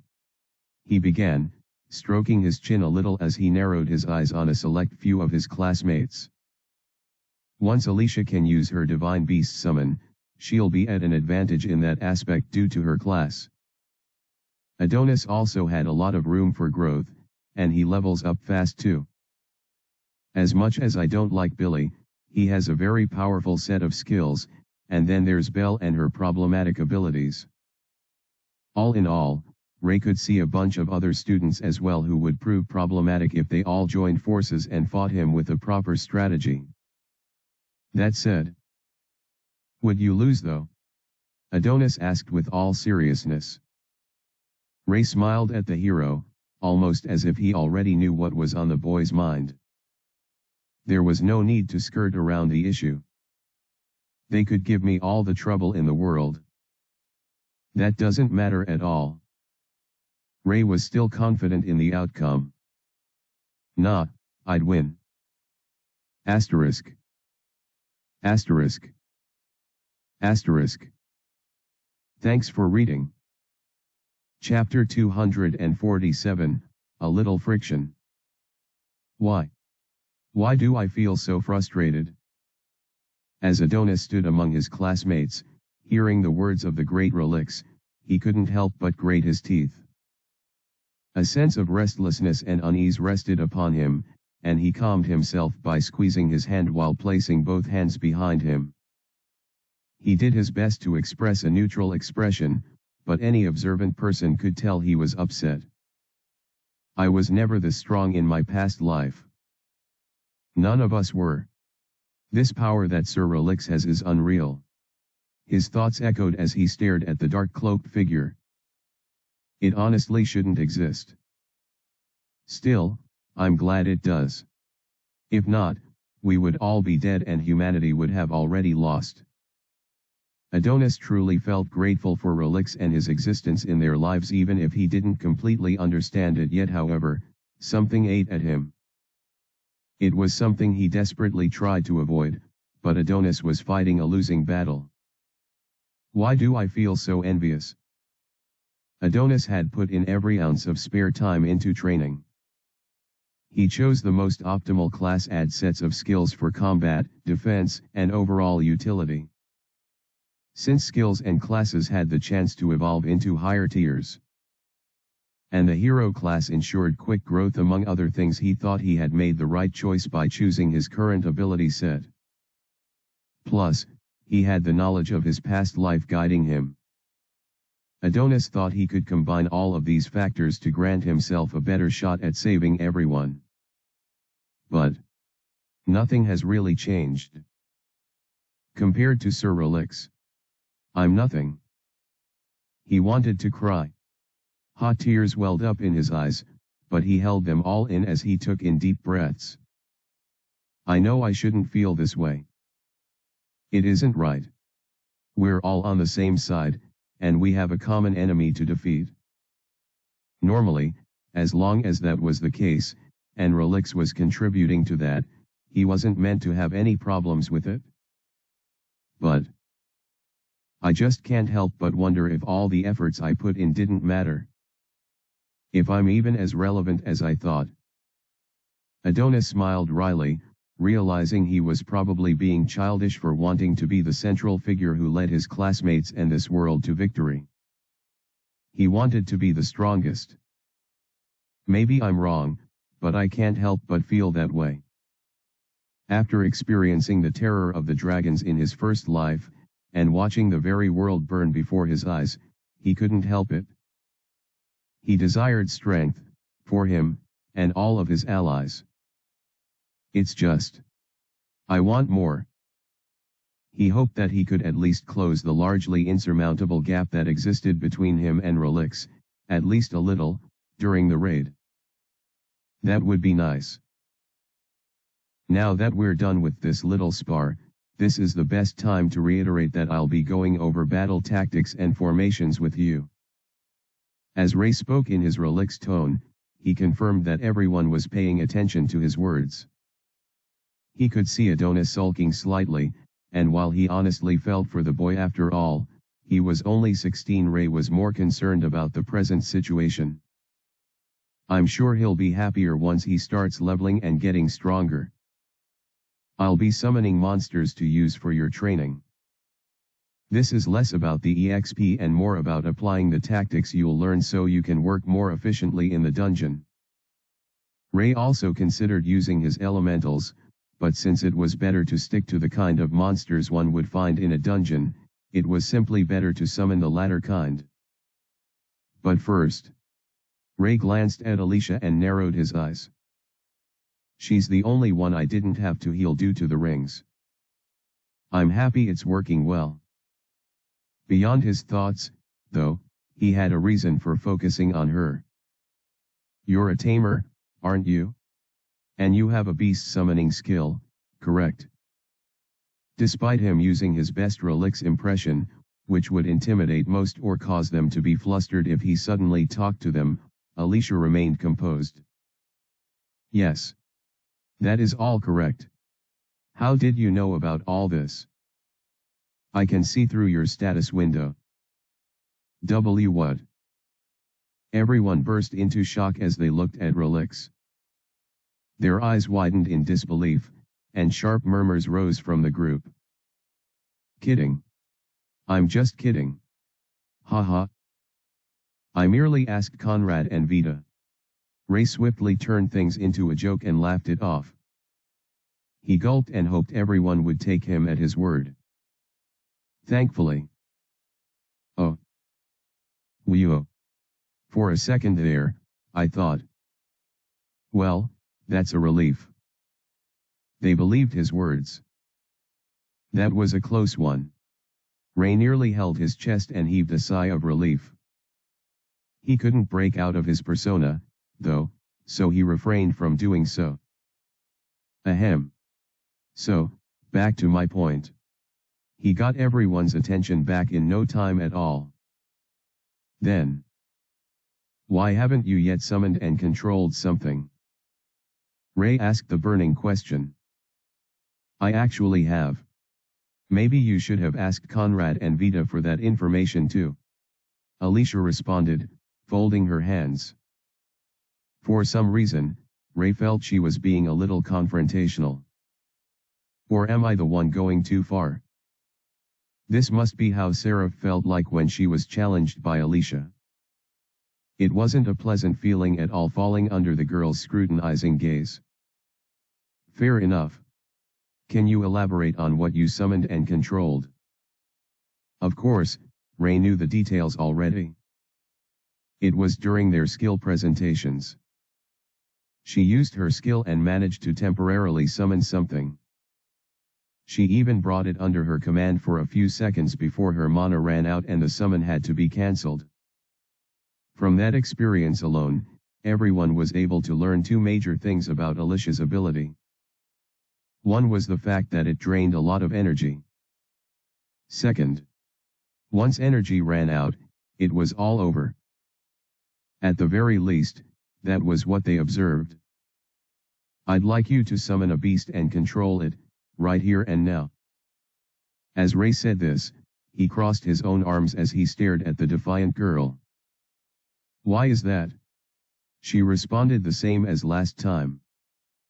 In such a situation, he had no choice but to play his almighty card.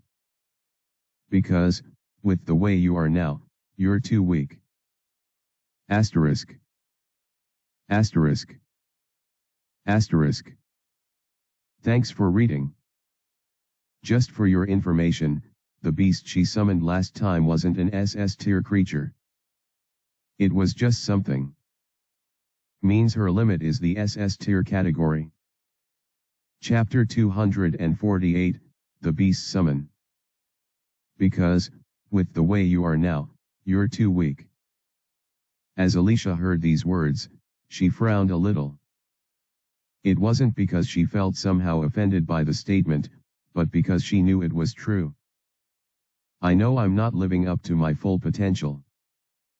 But was it really her fault? She was just around level 9, so there really wasn't much she could really do at the moment. The more she grew, and the more mana she amassed, the stronger she would become. Then, after getting strong enough, she would try the summon again and obtain a beast that she could tame and call her own. Yeah. I don't have to listen to him. Alicia frowned even deeper as she glared at Relix. She already didn't like the man. Maybe I'm being overly sensitive, but I can't help but think he's a huge asshole. Looking at the way he treated everyone, especially the way he beat up Ray in the most brutal fashion, made her dislike towards him grow. Alicia knew that she couldn't objectively dislike him, since none of what he did was personal. Still, she couldn't help but feel that way. I might be overreacting. I also can't let my emotions ruin the progress of everyone. Alicia stole a glance at Ray and noticed he was pretty fine, so she sighed in relief. She caressed the ring in her finger and smiled slightly, slowly feeling her disgust towards Relix fade away. Maybe I'll cooperate just this once. With that, She calmed herself and responded in the nicest way that she could. What do you suggest, then? I knew it. She's definitely mad at me. Ray thought to himself as he felt himself under her scrutinizing gaze. As someone who had seen Alicia's nice side, it felt a bit awkward to be on this side of the equation. She also looked at the Ray projection I made, so maybe she's angry about how I not. Let's not even go there. Right now, the important thing was that she had asked him for his way out. That's good. We can get somewhere then. The best way to go about it was simple, and it was a shame that the royal estate hadn't done this with Alicia yet. Enchanted items. I'll lend you 3 of my items that should help boost your mana level and elevate your control over your skills. Currently, Ray's equip limit remained at about 30 items, and he had tons of items he wasn't utilizing. Every time he had a discussion with the Carrie Blanc group, he ended up shopping for energy stuff that he fancied. In essence, he had a lot more enchanted items than he could properly use. There was also the pile of enchanted items that were supposed to be sold to the elves. Ray had a ton of options to choose from. Now that I think of it, I might as well give everyone at least 1 enchanted item in addition to the gear that the Royal Council plan on providing. Enchanted items made leveling up easier without increasing the EXP threshold necessary for leveling up. In essence, it served as a crutch to get stronger pretty quickly. Let's see what you can do with sufficient mana and a proper understanding and control over your Tainer class. Ray was also curious, as well as curious. I want to see what she'll manage to summon. So, what do you say? Want to give it a try? Ray stretched a hand out to Alicia. She still seemed to dislike him, but he already knew Alicia's personality well. She won't hold the entire class back just because of her personal inclinations. Alicia wanted to help save this world and find a way to return home. I know she'll make the best choice. Alicia's eyes were closed as she currently donned 3 extra enchanted items given by Relix. A glowing blue orb that pretty much served as a mana battery which she was connected to. A necklace that improved her individual mana amount by a certain percentage, and also a bracelet that improved mana usage efficiency, reducing cost and improving the effects of skills. With these 3 items sending waves of energy coursing through her body, she inhaled and exhaled deeply. Alicia could feel more power than she had ever perceived before. It was nearly overwhelming. I'm ready. Once she acclimated to the mana that resonated with her, she spoke. All eyes were on her as she concentrated her attention on what she was about to do. The entire crowd held their breaths and waited. She whispered. As she uttered those words, a system window appeared in front of her. Divine Tear. Absolute Tear. Grand Tear. Lesser Tears. Warning, your Grand Tamer class can only control up to the Grand Tear. Anything beyond will be beyond your control. Alicia had seen all of this before. She had chosen the least of the allowed tiers back then, and she managed to summon something for a few seconds before running out of mana. But now, things were different. She had advanced some levels, and she had 3 mana enhancing items to aid her in her endeavor. Frankly speaking, she was also very excited to see the outcome of the summon. I'll go with the highest one possible, the Grand Tear.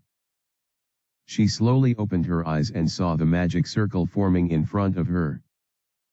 It flowed bright and white, waiting for her to pour her mana inside. And so she did. Pshua. Energy flowed from Alicia, dancing like a whirlwind as it swirled around her and the magic circle like a whirlwind. And then, something began to emerge. The world held its breath as it welcomed the entity that was rising from the depths of the circle. Unlike ordinary summoning magic, which brought forth monsters that already existed in H-Tray through the summoning circle, Alicia's skill was different. For one, beasts weren't the same as monsters. They had no kind of core, but were instead made out of mana itself. Secondly, they didn't naturally exist within H-Tray. They were usually summoned from another plane of reality. Somewhere different from this world. Finally, compared to monsters, beasts were phenomenally stronger. Asterisk.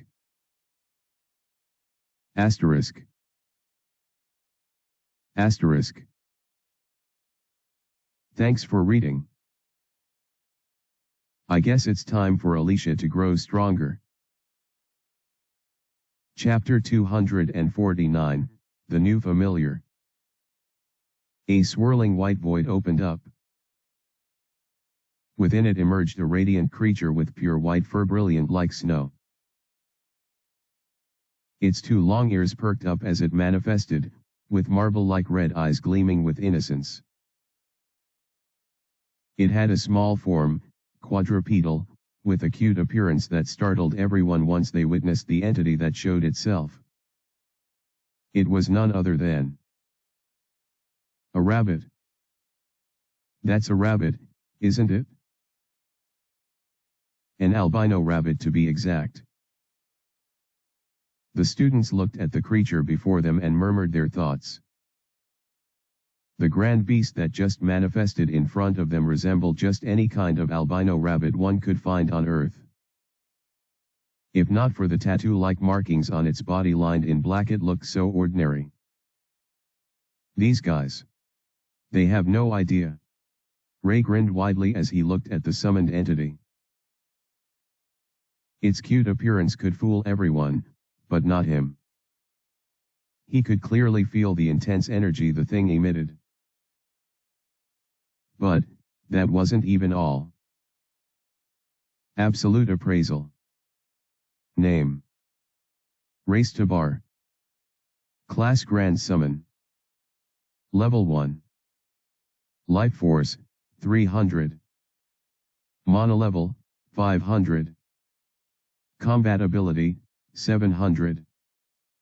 Stat Points, 0. Skills. Skills. Alignment Neutral. A grand beast that resembles the rabbit on Earth, but possesses great power despite its cute appearance. It is quite dangerous. Ray nearly dropped his jaw as looked at the absurd status information of the creature. He expected it to be strong, but not this powerful. What the fuck? This was what the entire class was missing out on by letting Alicia's skill collect dust all this time. It's a phenomenal ability. I'm definitely trying this out later. If he could obtain a powerful summon, then it could prove to be his most valuable ally yet. Is there a limit to the summon you can get per time? If so, I bet she can just keep summoning them and improve our overall combat ability. Ray was beyond amazed. He was bamboozled. He looked around and saw that most of the students considered the rabbit cute and were even squealing at the pure white thing. Aw! Look at the little guy. SHHH. It could be a girl. Either way, it's too adorable. That little guy can rip most of you to shreds in a single hit. Ray's thoughts screamed as he fought to stay composed. He looked beside him and noticed Adonis staring intensely at the creature. Ray couldn't help but smile and nod. At least one of them knows just how strong the summon is. He cast his gaze to Alicia, who had begun the bonding process. You did well, Alicia. Her determined expression caused his heart to skip a beat. As she pursed her lips, breathing heavily while sweating and maintaining eye contact with the grand summon, he silently wished her the best. That is a fine summon. Perfect for someone like you. HAAA. Alicia leaked out misty breaths as she blocked off every sound that caused her to lose concentration. Her gaze was only on the grand beast, and it also looked at her with its seemingly innocent eyes. Alicia could sense it, though. This grand beast was anything but innocent. It's strong. Stronger than I am by far. It could probably kill everyone in their class except for maybe Adonis and a few others. She didn't sense any kind of malice from the rabbit-looking beast, but she still couldn't afford to fail in bonding with it. Her Grand Tamer class naturally had 5 privileges associated with it. The window that showed all of them was open right beside her, though she could not as much as glance at it at the moment. 10 starting base stats for all your stat areas. 4 plus subsequent stat point for every level up. Animal-friendly effect can be activated. Bonding will be applied to any living creature you wish to contract with or command. This will make them connected to you at all times. And they will be your loyal subordinate until the bond is terminated by you.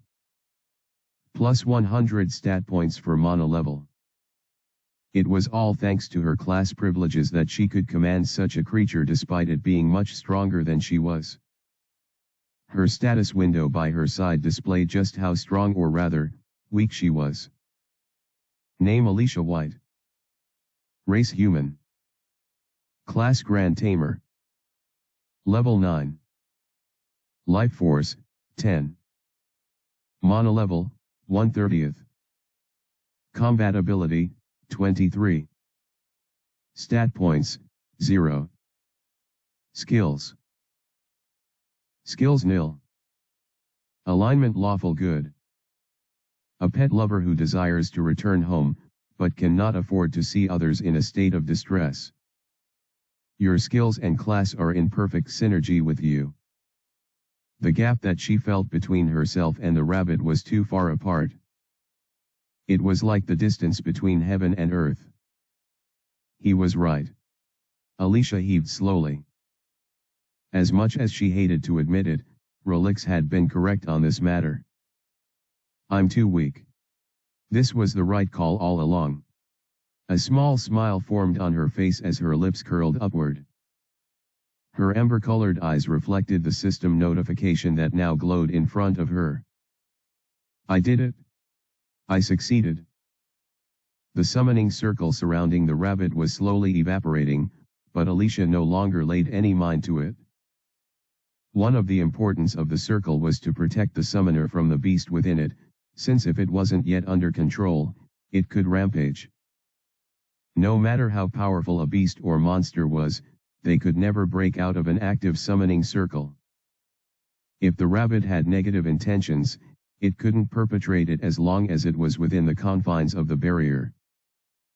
But now, all of that was unnecessary. The creature was hers now. Snow. I'll call her Snow.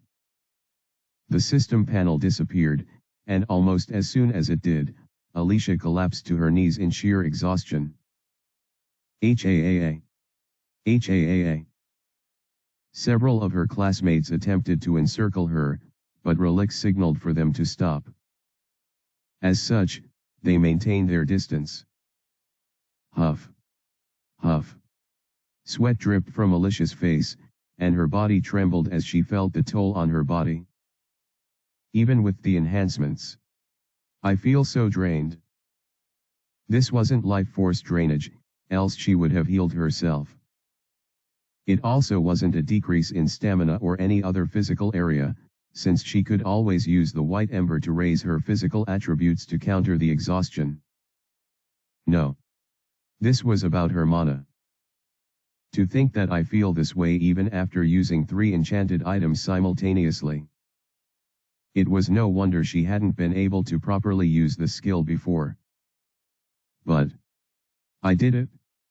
Alicia beamed, albeit tiredly.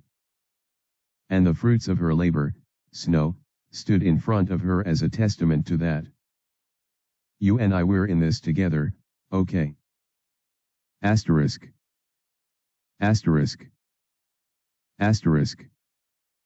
Chapter 250, The New Familiar. Congratulations, Alicia. Relic's voice echoed throughout the devastated field as he approached, his dark cape and cloak now fluttering behind him as he walked towards her. She was still kneeling, the rabbit in front of her, as she looked at him. "This is quite an impressive summon," he added. The moment he got a bit closer, the rabbit turned away from Alicia and glared at Relix. "Yet," the girl thought to herself, wondering where all the hostility was coming from. "It appears you don't like me very much, Alicia. I have to say, that's a little hurtful." Alicia felt bad hearing that. She realized her familiar must have sensed her dislike for Relix and acted accordingly. "No, Snow. He's not an enemy." She quickly patted the white fur of the cute creature, and the thing finally backed off. The familiar returned its gaze to Alicia, rushing towards her bosom for something akin to an embrace. "Looks like it desires to be petted. Do you have experience with animals?" Relix asked, almost amusedly. Alicia smiled as she tickled the belly of the rabbit and gently stroked its head. "Yes. I have. Cats back home. You may not know them, but..." Alicia thought she saw Relix take a few steps back and shudder for a second, but that was probably her imagination. Anyway. I don't think I'll have a problem catering for her." "Her? What made you draw such a conclusion?" "I just know it within myself," Alicia responded, stroking the rabbit even more. The little guy seemed to be enjoying every moment of it, but Relix had to ruin the fun with a bit of unnecessary information. "It's a beast made of mana. There's really no gender or sex you can give it." "You think I don't? What I meant to say is that I'm well aware of that." Alicia knew it would be wrong of her to be rude to her instructor, especially since he had shown a fair share of goodwill towards her. "I still can't get over what he did, but he's not a bad person." Yes, Snow had no real sex, but that didn't mean Alicia would look at her just a thing made up of mana.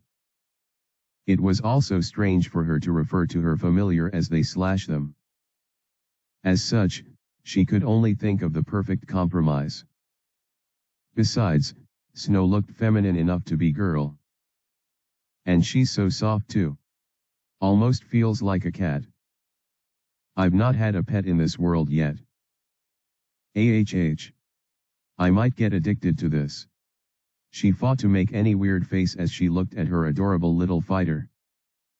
As a warmer smile formed on Alicia's face, she looked a distance away from her. "Hey, Ray. You should get over here. Come check this out. She's so soft." She had told Ray all about her love for cats, and the pets she had at home. Plus, Ray said he loved cats too. I'm sure this will remind him of them.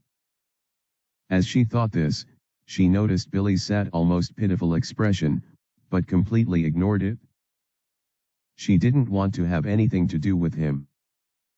And now, with Snow by her side, he wouldn't dare to carelessly make a move against her. "Come on, Ray. Hurry!" Alicia yelled, noticing how slow the boy was moving. Before he could take another step, though. That's enough of playing around for now." Relix suddenly interfered. "You now have your familiar, so let's move on to the next stage. You can indulge in whatever activities you wish to do after that." What Relix said made a lot of sense. Once Alicia regained the awareness that literally every single person present had eyes on her, she realized how careless she had been. "Maybe later, then." She shot Ray an apologetic look, and he smiled and gave her a thumbs up. He must have felt a bit awkward doing this in public. Her familiar shot her a quizzical expression, but she ignored it and focused on Relix and his new agenda. "We'll have to test out the strength of your familiar, since I still do not have a proper grasp of its I meant her strength." Alicia didn't know why, but she was happy to hear Relix adopt the pronoun for Snow. Don't worry. I won't be the one facing her. Relix added, placing both hands in his pockets. I guess we can all sit back and enjoy this show. That was a close one. That was a very close call. Ray found himself nearly sweating within his dark mask. He had almost messed up his entire arrangement thanks to the existence of Snow. Is only a B-tier skill.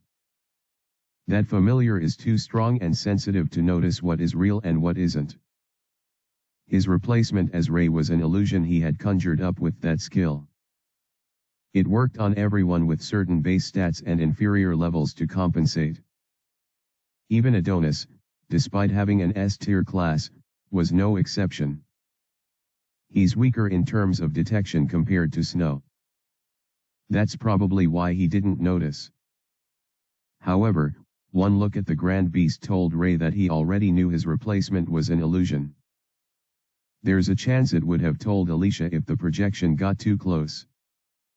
That was why he had to quickly create the scenario. I already know how strong Snow is, but I suppose I can let everyone find out. Ray had a perfect method for that. I've used the Grand Fire Elemental before, so why don't we switch things up a little? Rather than relying on the one with the highest offensive capabilities, he would summon the better tank. That was practically the best way to test the power of their new addition. And the entire thing will let me copy its skills. A win-win. With his thoughts already concluded, Ray began his summoning process. And with the aid of, the results were established. A Grand Earth Elemental. Asterisk. Asterisk. Asterisk. Thanks for reading.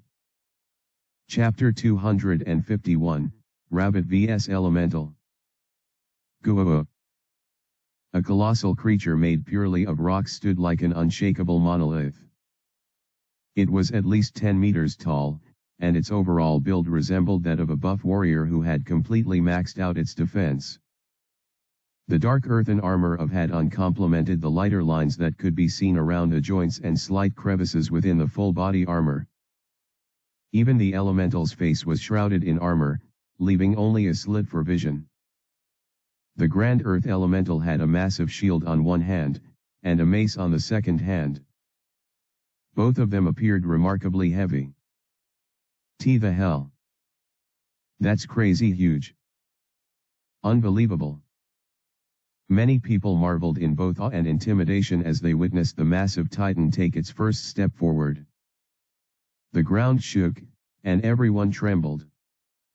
Even though they now stood a considerable distance from the massive thing, they could still feel the tremors it caused. After experiencing all of this, they couldn't help but look in the direction of the little one who was to face the Goliath.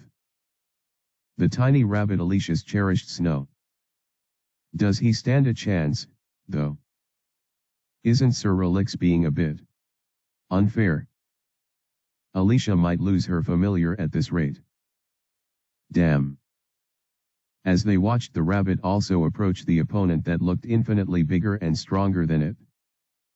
Right now, a massive dome covered the large area that would serve as their battleground, courtesy of one of Relix's skills. The otherworlders all sat as they waited for the match to start with growing anxiety. They had just met this rabbit minutes ago, but not everyone wanted to see it get squashed so easily. Alicia looked especially focused on her familiar, though the expression on her face wasn't that of fear or nervousness. It was excitement. Ray sat beside her, and they both watched the match as Relix stood close to the barrier in order to coordinate the whole thing. Now then. As Relix said this, both the Earth Elemental and the cute familiar were now about 1 or 2 meters from each other. They stared at each other, with the rabbit straining to look up, while the noble earthen warrior found it similarly difficult to gaze so low. Still, they both acknowledged the other with a nod. Let the match begin. Whoosh. The first to move was the mace of the Grand Earth Elemental. It descended with a mighty roar, causing the winds around it to cry. With a heavy pressure, the colossal weapon neared the White Rabbit. In the eyes of many, if they could even see the attack, it would hit the smaller creature in no time. However, boom! The mace landed on the earth, causing tons of debris to scatter all around the arena. However, the rabbit wasn't among any of the debris, nor was it crushed by the overwhelming force of its opponent. No. What happened was quite simple. Queeing. A squeak of the rabbit echoed from behind the Grand Earth Elemental. It stood there, with two of its limbs on the ground, and its forelimbs raised a little higher. For a moment, there was silence. Then, what just happened? I couldn't see a thing. Did any of you notice what just happened? No. I just saw blurs. You saw blurs? I just blinked and this is what happened? How? No one could properly explain the phenomenon. Even Adonis squinted his eyes and focused his attention just so he could follow the fight. And even he had only seen the blurry movement of the rabbit. It moved so fast that it was almost like teleportation. Adonis whispered as he stroked his chin. It was a straightforward move, nothing too special. Yet, the hero couldn't help but smile. Amazing. While many gawked at the sight, Alicia was stunned by her familiar speed as well. She never expected to be unable to follow at all. This series of amazement was merely the start, though. Many more shocking revelations were yet to come. Boom! Another echo of destruction reverberated in the air, and the otherworlders realized that the area where the rabbit had stood was once again destroyed. The question was, where did the bunny go? Fortunately, this time no one needed to ask that question for too long. It was standing directly on top of the mace, completely unscathed by the attack that was meant to crush it. The Grand Earth Elemental noticed this and tried to take action by smashing the mace's surface to the ground. However, before he could do anything, the rabbit sped away from its previous position and rushed towards the armored Goliath. It sent one of its legs forward for a powerful kick, but the elemental reacted faster and used its shield to block the assault. The shock waves caused by the impact of the tiny rabbit hitting the massive shield caused the air around to vibrate. Once again, amazement filled the air. Even though the otherworlders could barely see what was going on with their eyes. The snippets they caught with their naked eyes and the very fact that they couldn't see most of the fight told them of how amazing the conflict was. At this point, no one referred to the white rabbit as little guy, or tiny thing. Or even cute bunny. No. They were way past that now. Everyone referred to Snow by her name, and the image they had of her was now completely different from just earlier. She's so fast. Strong too. Didn't you feel that impact? See, crazy. This white rabbit was beyond decent in its abilities. It was strong. Still, they had gotten excited too early. After all, this was just a warm-up, some kind of greeting between both parties. There were yet to be skills involved. However, that was soon going to change with the Grand Earth Elemental taking its battle stance and Snow also changing posture. She took a sprinting position, and both targets stared at each other from their distance. Tension was palpable in the air. Then, boom! Whoosh! Destruction trailed behind the elemental as only a cloud of smoke and a trail of wind followed Snow with her sheer speed. They closed the distance between each other in one move, signaling the true dawn of their clash. Asterisk. Asterisk. Asterisk. Thanks for reading. Who do you think will win between the two? Chapter 252, Rabbit vs Elemental. BZZTZZ. White lightning sparked from the snow as she got closer to her target. Her crimson eyes glowed even brighter as she neared the colossal opponent that cast a dark shadow over her. The black markings on her body glowed pure red as bright as her eyes, and all the hair that made up her fur stood upright. It was the signal of a skill. Whoosh! Her speed nearly tripled as she became a blur, even by speedster standards, leaving only a trail of red lightning. The energy condensed in her small body exploded to create a burst of kinetic energy that seemed impossible given her mass. Then, the shield neared her as she thrust her leg forward to hit her target. She made impact. Boom! The shock waves that echoed throughout the area was far greater than the one earlier. And the results were different as well. The shield shattered from the point of impact, sending the earth and rubble flying to several points in the massive battlefield. If not for the dome that contained the fight, there was no doubt that the earthen chunks would have flown to several areas across the entire compound. However, despite this jaw-dropping feat, Snow was not done with her actions. She flipped in the air, taking care of the recoil caused by such extensive damage, and her body emitted great steam as she released an incredible amount of energy. As she recovered in midair, the elemental's mace was already nearing her fragile-looking body. It had gotten too close for comfort, and so, dodging at such a distance seemed highly implausible. But this was a grand beast.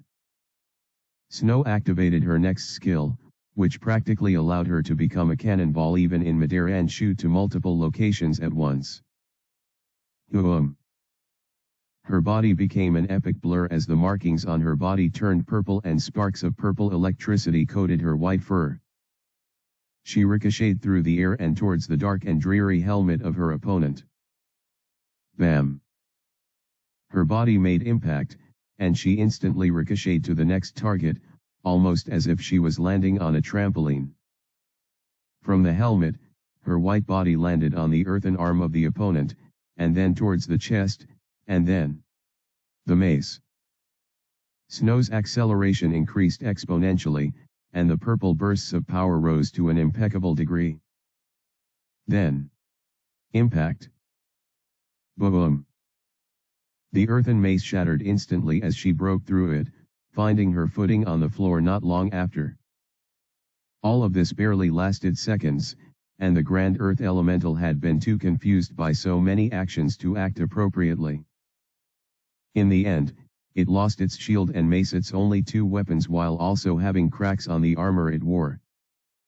Snow exhaled, mist coming out of her mouth, as she still kept her gaze on the opponent she had to defeat. That was when she noticed something peculiar. The elemental's damaged armor restored itself in no time, and just by stretching out its hands, a new shield and mace appeared. It appeared as though Snow had done nothing at all. She narrowed her gaze as she looked at the haughty gaze of the earthen creature before her. Of course, elementals weren't truly alive, but it honestly seemed like the thing was mocking her.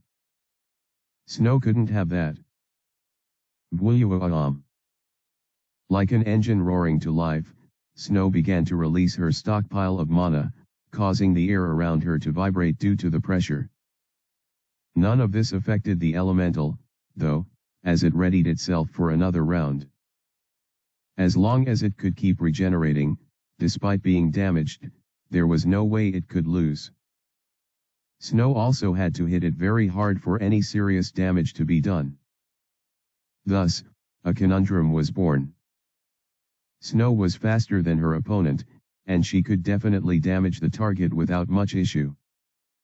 However, no matter what damage she did, it would heal nearly instantly.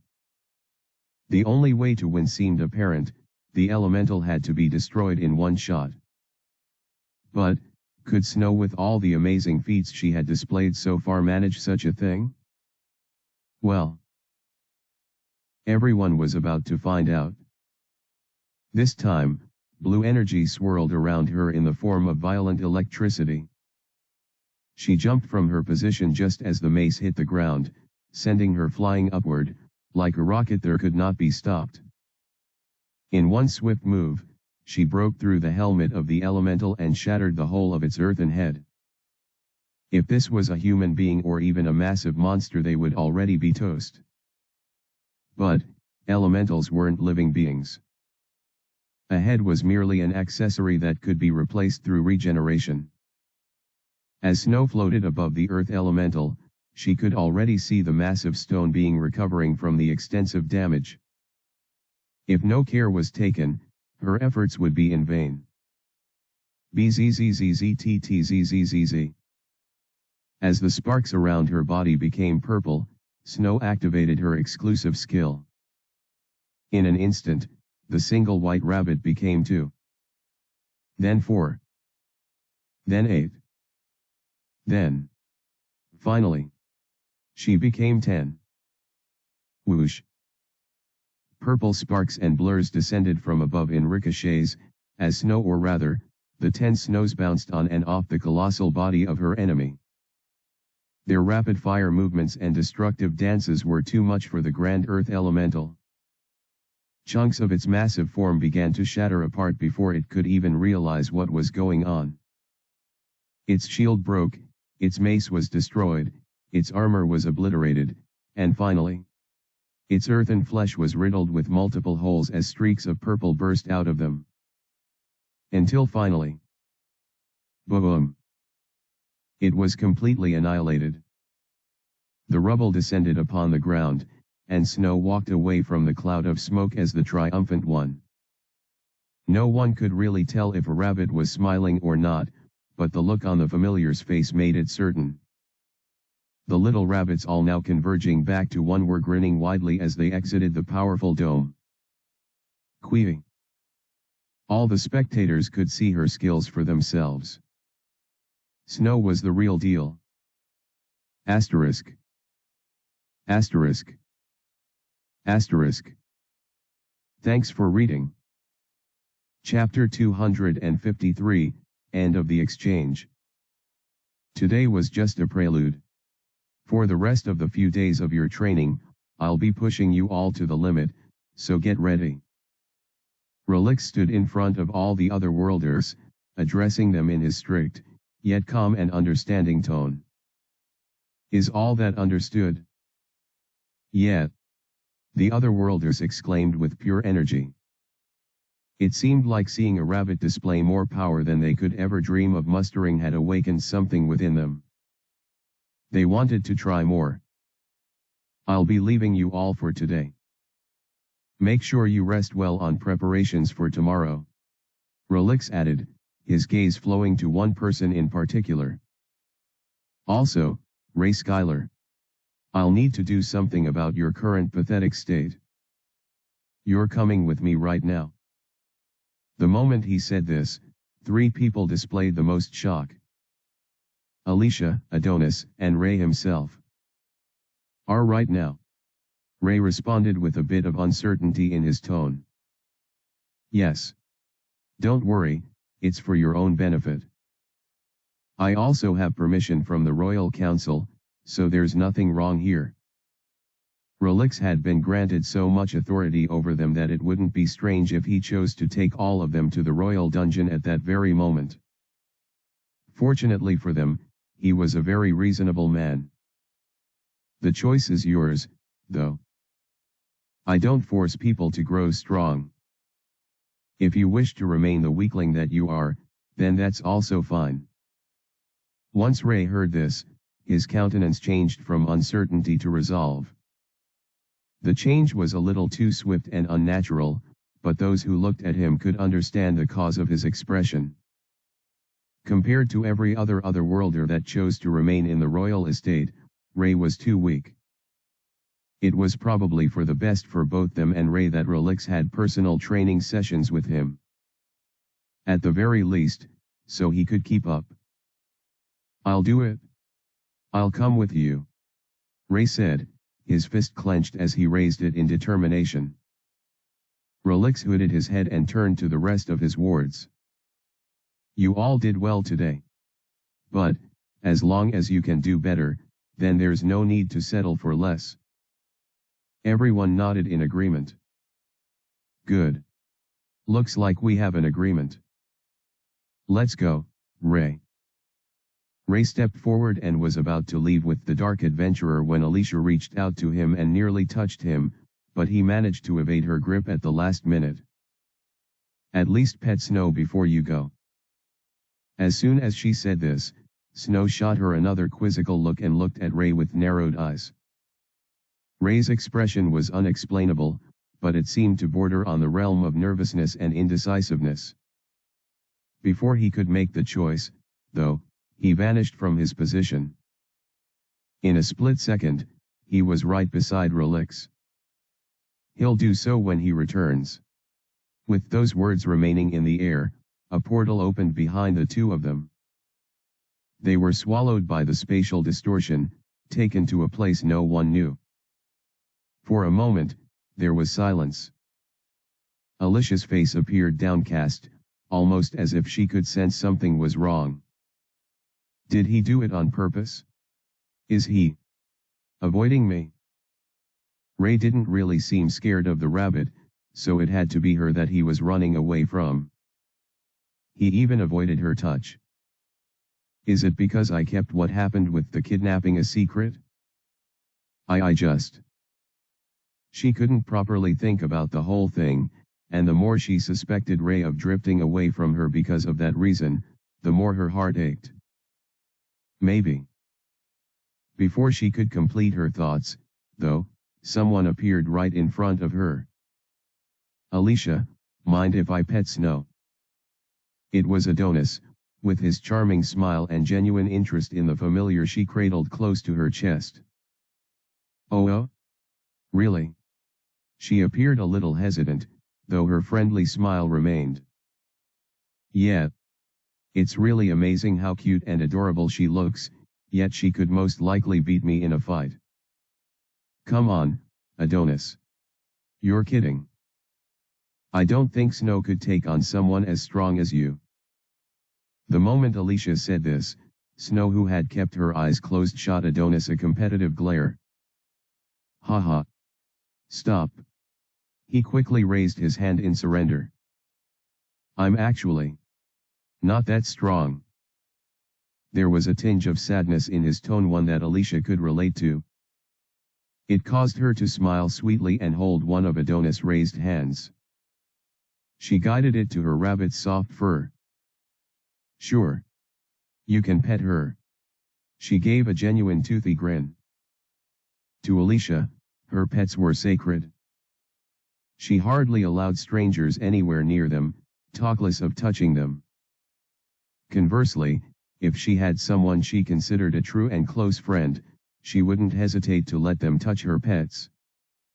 In fact, she would prompt them to do so. I wanted Ray to be the first, but... As Alicia looked at how Adonis stared very excitedly at Snow, she couldn't help but smile. He was doing it right, and Snow also seemed to be enjoying herself. It made her glad. I'm not very close to him, not like before, but it seems he still has a soft spot for animals. Adonis was very kind. That was what made her fall for him back on Earth. Things were a lot different now, but she was happy that he hadn't grown haughty due to him being a hero. I initially misinterpreted his intentions, but he really is a good guy, huh? She nearly laughed at herself. About Ray. Please try to understand him. Adonis' abrupt words caught Alicia off guard, and she found him looking at her with his bright golden eyes. He desires to be strong. He probably feels even more of that now that you have Snow, and everyone seems to be getting stronger at a rapid rate. Adonis patted the rabbit's head and ceased his action. I know you care about him and want to protect him very much, and he probably also feels the same about you.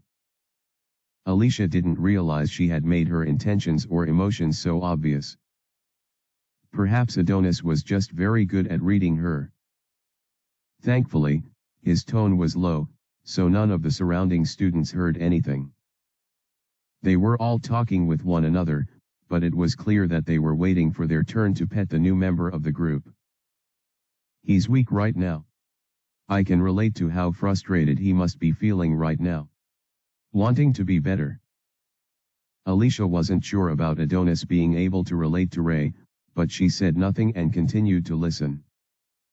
The best thing we can do right now is grow strong, all of us in our own way. We should also encourage others to do the same. He slightly used his fist to hit Alicia's shoulder in a casual, friendly manner. Typical Adonis behavior. So, yeah. No need to overthink it. We all have work to do. Once he was done speaking, he stroked Snow a little more before walking away. Later then. Wait. Alicia yelled out, before realizing how loud her voice was. She awkwardly looked around and found her classmates looking at her but quickly turning away. It was so embarrassing. She continued with what she wanted to say, though. Thank you, Adonis. Despite her cheeks red and flushed with embarrassment, she uttered the words anyway. No problem. He waved, walking away as he did. No problem. He waved, walking away as he did so. Alicia felt a slight relief in her heart as a result of her conversation with him. I feel much better now. Right as Alicia had this thought, she could already see the rest of her classmates close in on her due to Snow's overwhelming cuteness. Billy inconspicuously walked away, but everyone else was subtly but also not so subtly hinting at their intentions. However, Alicia wasn't going to have any of that. Not with these people. Oh? What's that, Snow? You want to see my room right now? Let's go, then. Hence, Alicia was able to escape the mob of otherworlders and safely keep Snow away from the clutches of her classmates. Asterisk. Asterisk. Asterisk. Thanks for reading. Chapter 254, Meeting Esme again. I hope Alicia didn't take it the wrong way. As Ray teleported to the official Carrie Blanc premises on the surface, he had that thought swirling in his mind. I just can't afford for her to find out. Ray pondered on why he just couldn't tell her about his identity as Relix, but he reckoned it was the same reason why she didn't tell him about the entire thing with Billy. It'll lead to a whole spectrum of conversations.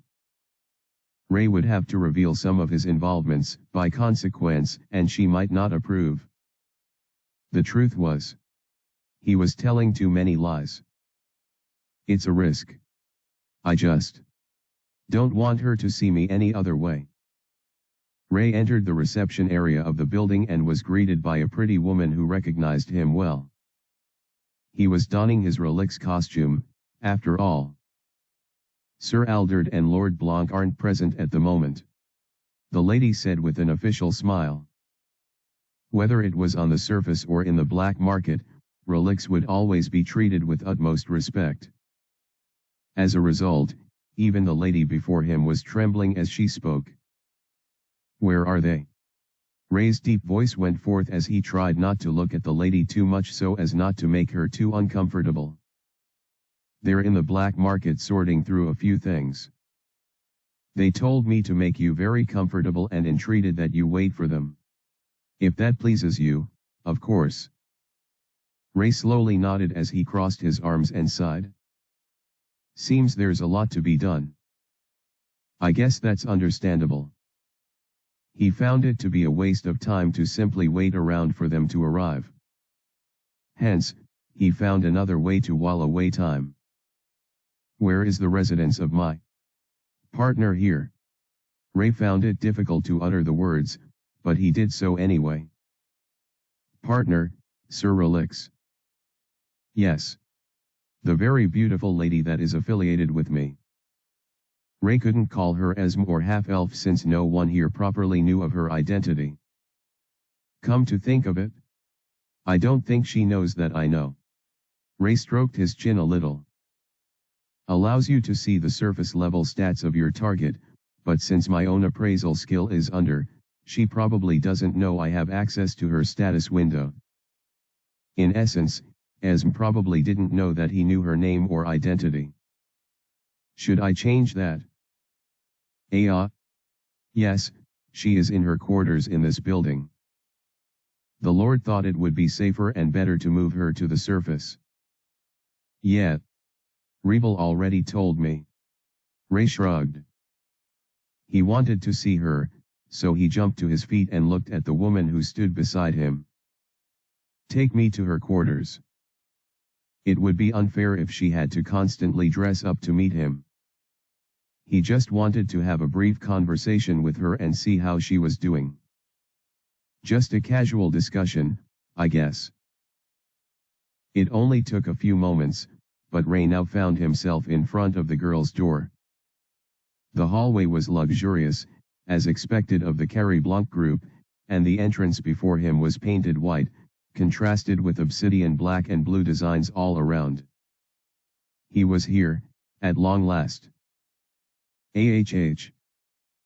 It was at this moment that he remembered one very crucial information. I've never entered a girl's room before. This was the first time he would be doing such a thing. He felt nervous as hell, but thankfully, that didn't stop him from drawing his hand close to the door to knock. What am I doing? It's not too late to turn back now. Ray didn't know why he was feeling so awkward all of a sudden. Esm is a cool person. Right? I saved her life, and it doesn't seem like she has some sort of snobbish personality. In fact, remembering the last time they spoke, she was pretty open with him. There's no need to be anxious. The moment he thought like this, all the tremors within his body vanished. It felt like magic. I suppose had something to do with it. Once I've decided on something, it helps numb the detrimental emotions associated with it. Once his thoughts settled, he took in a deep breath and proceeded to knock on the door. Creak. Or. Ray's hand was already in motion, so despite the door opening on its own, he had already begun to move his wrist. The result of that was disastrous. Ow. He ended up knocking Esm's forehead. Ray instantly took a few steps back as soon as he noticed what he did. His widened crimson eyes noticed Esm rubbing her pale forehead as she looked at him with one of her cool blue eyes. The second was closed, probably due to her wincing in pain. I think it has reddened a little. Ray's thoughts echoed inside him, and all the comportment he thought he had built up ended up vanishing. At this point, he remembered that wasn't active at all since he chose not to keep it on during his activities in the black market or such related matters. He had no emotional crutch for such a situation. Sorry. He managed to mutter, his gaze totally captured by her once again. She had a pure white shirt, one that looked casual. It was oversized, exposing a great deal of her shoulders while also reaching the very end of the shorts she wore. About that. Ray looked at her shorts, and they were very low. They barely neared her knees, so a lot of her pale skin was displayed in front of him. She was also barefoot, and her pretty little toes felt strangely alluring. What am I even thinking? Why am I looking down there? Ray quickly raised his head and saw Esm's face. She was smiling at him. Did she notice anything? He wondered, once again glad that he had his mask on. It's fine. This much is nothing. Her voice was clear and calm, and her calm smile told him that. This much? Oh. She's talking about her forehead. Ray looked at the spot he accidentally knocked, and the redness had vanished. He heaved a sigh of relief instantly. Yufu. You're quite honest, aren't you? She chuckled, her delicate fingers slightly covering her mouth. Well, damn. Ray somehow felt frustrated in front of Esm. She pretty much knows who I am, and it seems like she can pretty much see through me. In that way, at the very least, she was in the opposite position of Alicia. You should come in. Esm smiled invitingly, opening the door even more as she walked into her room. Ray stood at the entrance for a few more seconds, preparing himself for the experience. My first time. This is my first time. He had wanted it to be with Alicia, but it couldn't be helped this time. Let's go. Asterisk. Asterisk. Asterisk. Thanks for reading. Chapter 255, The Girl's Room. Smells nice. That was the first thought Ray had when he entered the room. Esm's room, or perhaps all girl rooms, had a certain ambience that his room could never compare to, no matter how tidy he was. He began to feel embarrassed for all the times Alicia stayed in his room. Did it smell inside? Was it too untidy? Ray was panicking within. Thankfully, the scent of flowers, and the relaxing atmosphere around him, caused his anxiety to mellow out a little. Her room was pure white, with layers of blue and bright velvet splattered about.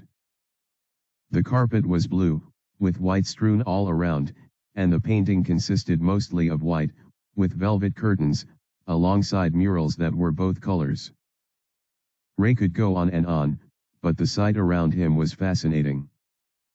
Is it because this is the Carrie Blanc group, or because she's a girl? Ray knew the most logical position to have was the former, but his bias tempted him to pick the latter option. Over here, Ray. Once again, as she called him by his name, he felt a little stirring within him. Ray always put himself in the relax zone when coming to these parts, so it was always strange for her to disrupt the flow. He turned in the direction that she called him to, and lo and behold, it was her bed. Sit. She patted the space beside her as she sat on the big and luxurious bed.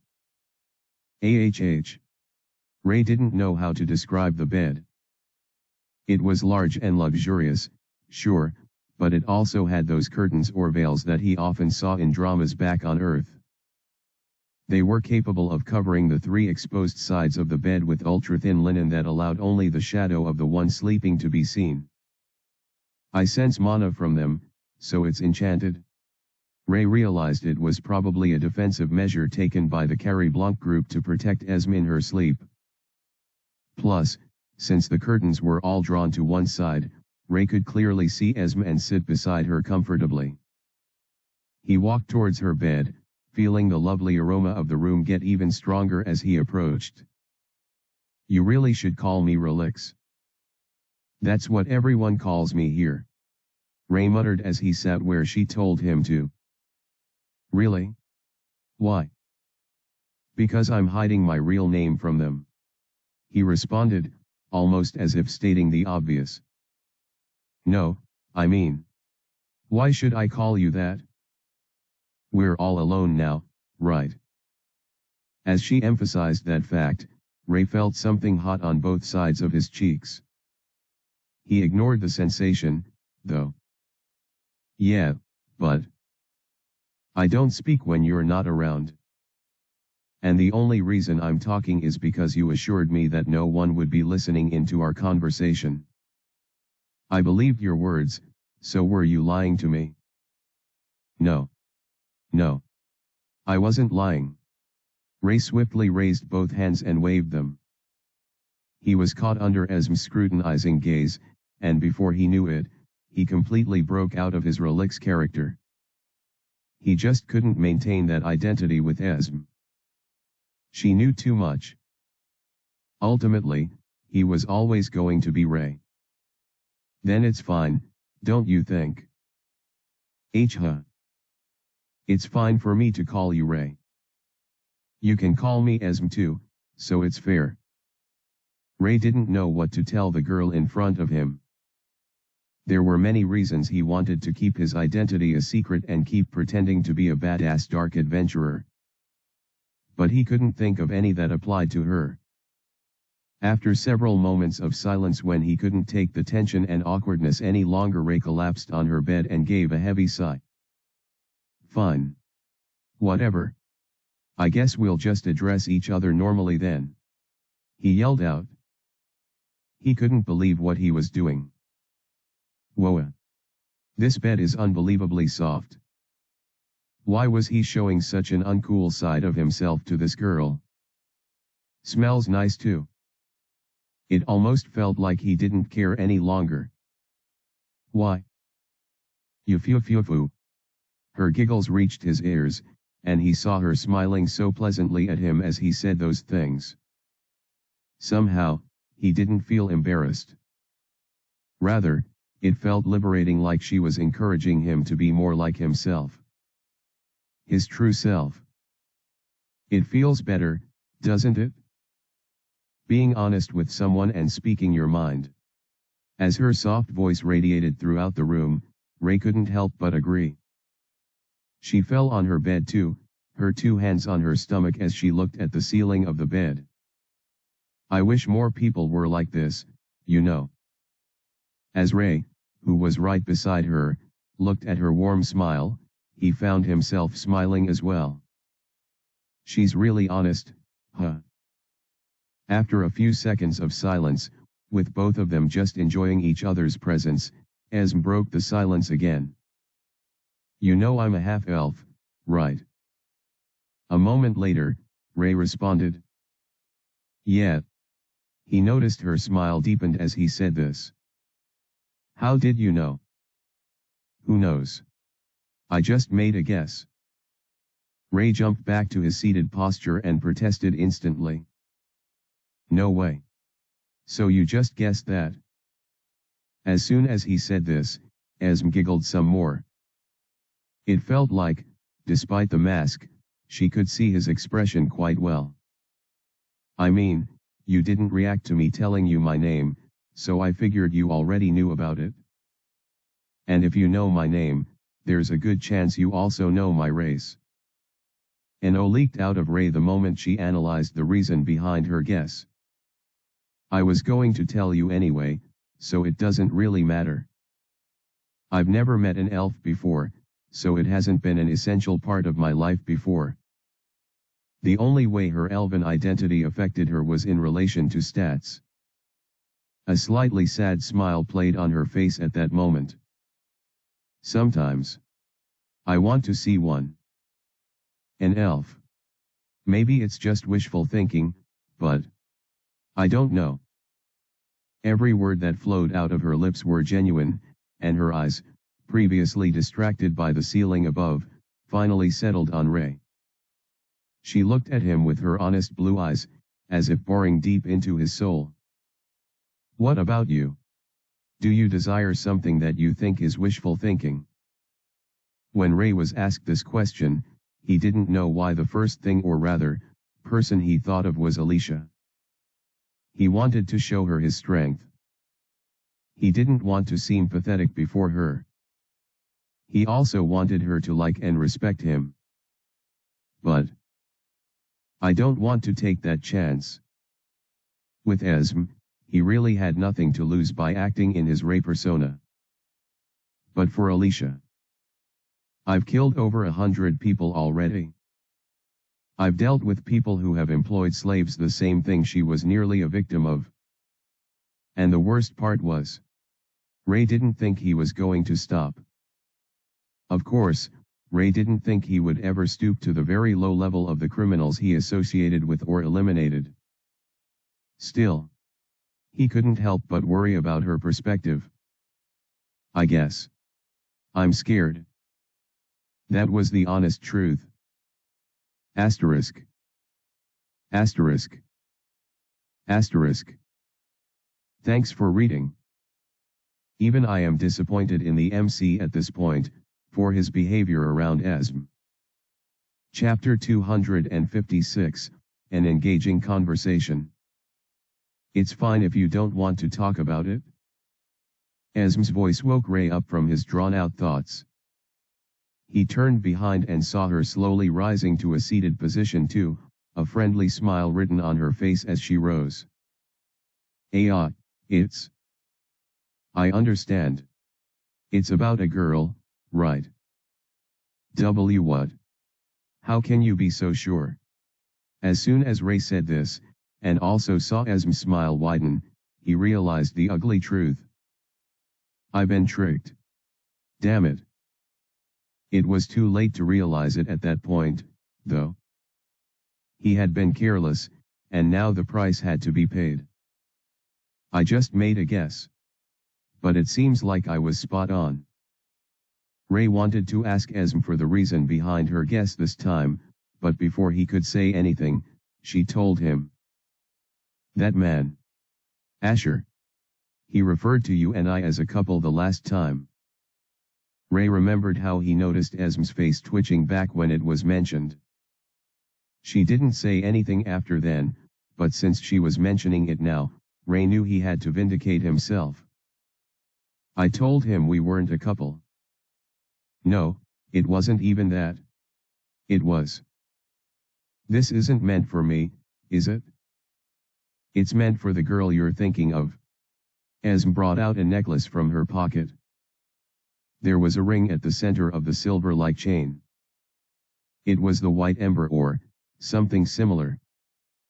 The ring this time still had a frosty white surface, but the gem at the center appeared more aqua than ember. It was a glowing blue gem. They designed something a little different for me.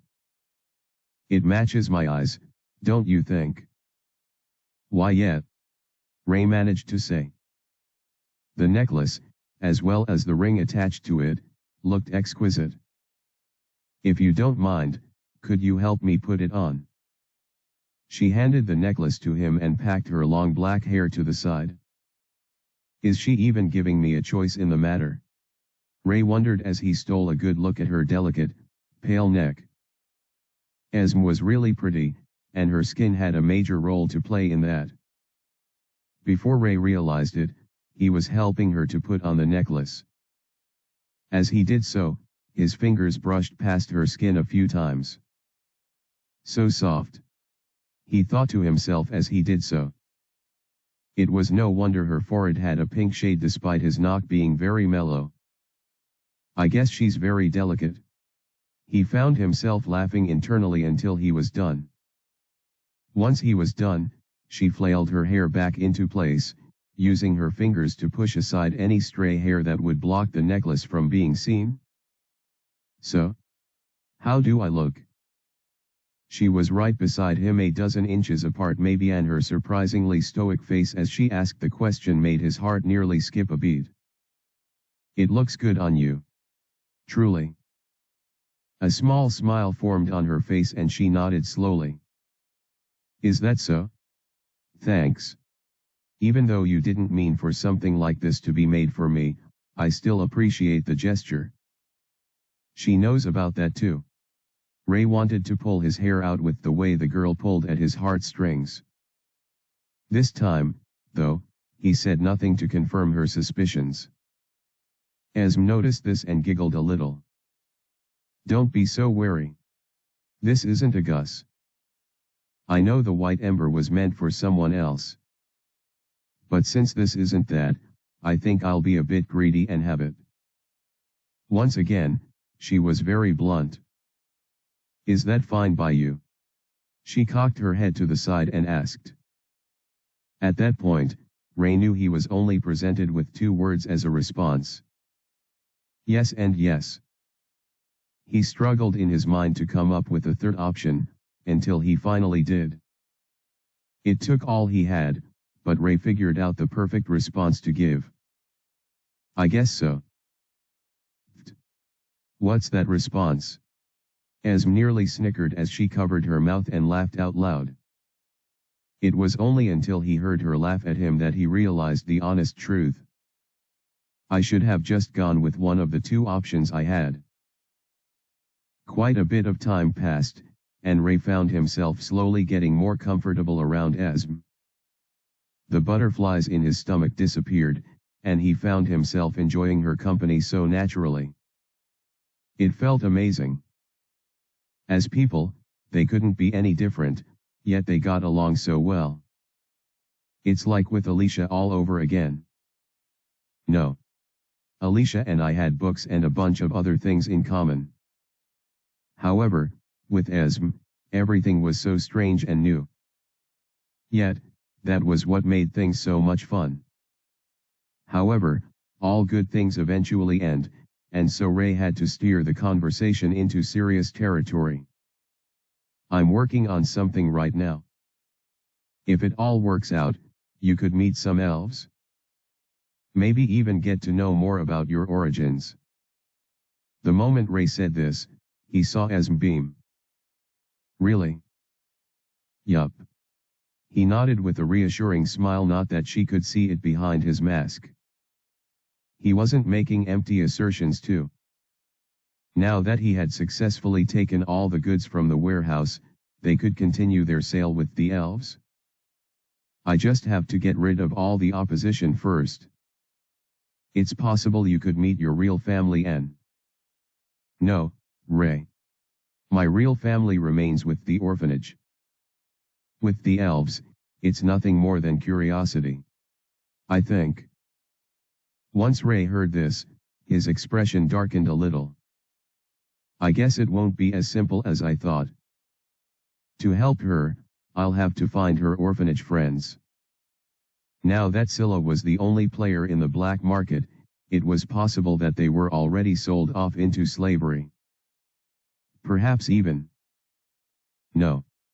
Let's not think like that. Ray swallowed his saliva and looked at Esm's resolute expression. Yeah, you're right. He nodded. For her sake. I can't consider that as a possibility. Asterisk. Asterisk. Asterisk. Thanks for reading. I really want to know your thoughts on these two. Do you find Esm's character annoying? Chapter 257, Reaching an Agreement. Is there any progress with finding any member of my orphanage? Ray shook his head at the question. To be honest, he hadn't even gotten to that issue yet. The criminal underworld was vast, and there were a lot of things to settle first. If he didn't, things could spiral out of control. I figured. She heaved a sigh. It wasn't one of disappointment or frustration, but more like her reaction anytime she got something off her chest. Thanks for all of this, Ray. I appreciate it greatly. He shrugged, smiling under his mask. In the past, he only really bothered because it was an imperative given by the system. But, at the moment, his disposition had changed a little. I genuinely want to help her. I'll keep searching, don't worry. He gave her an exaggerated thumbs up, which made her giggle a little more. He still couldn't believe that the same girl he thought was an emotionless doll could display such emotions. I wonder what face she makes to Asher and the staff at Carrie Blanc. Ray found himself thinking amusedly. He quickly shook off the distracting thoughts and returned his attention to the serious present.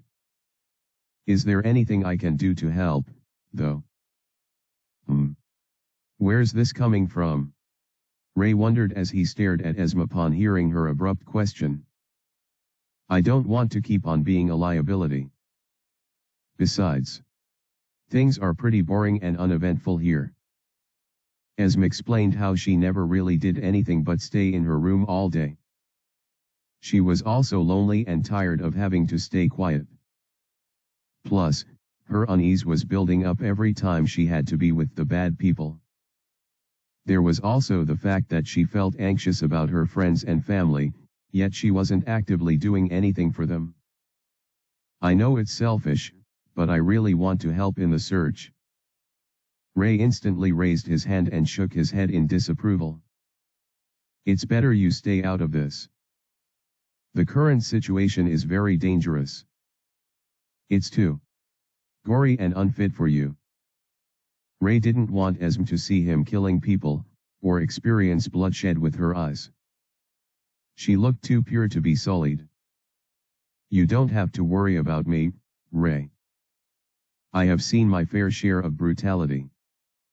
Ray was still not convinced.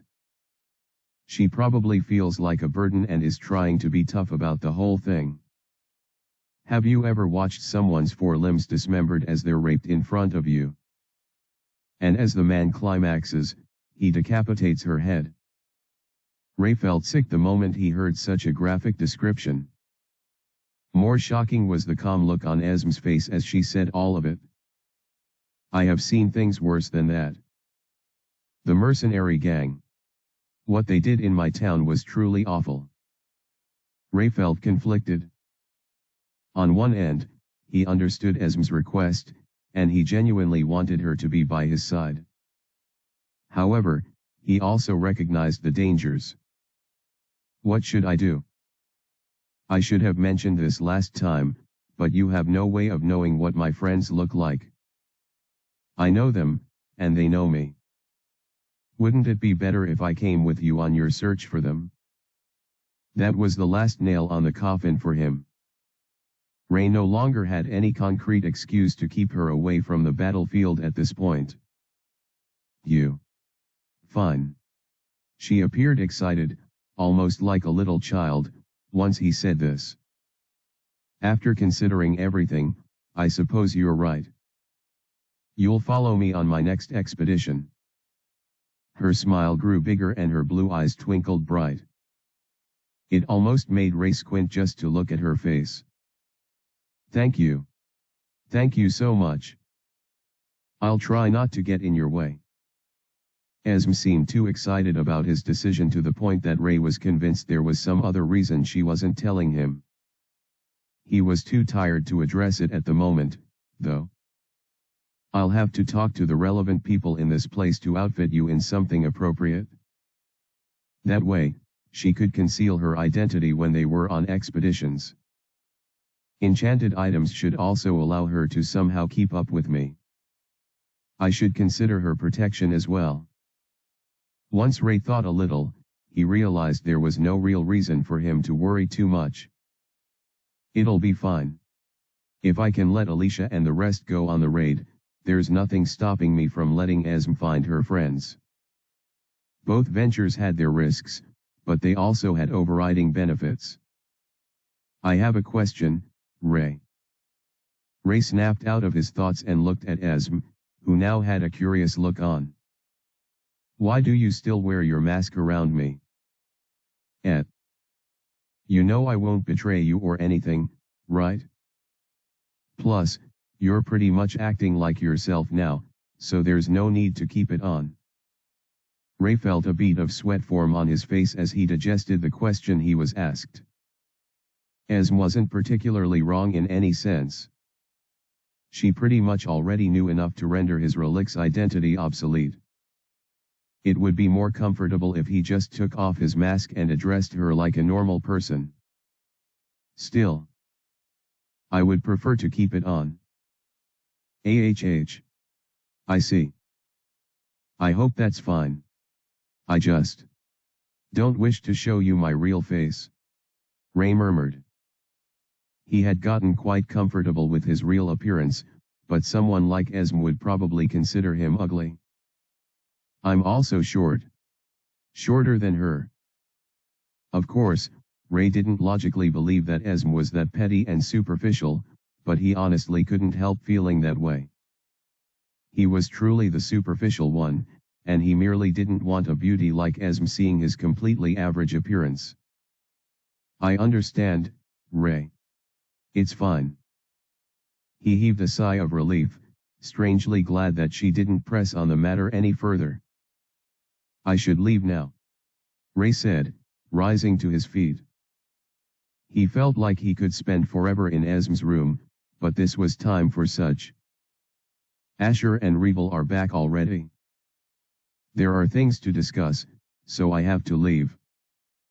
Esm nodded, still seated. Okay.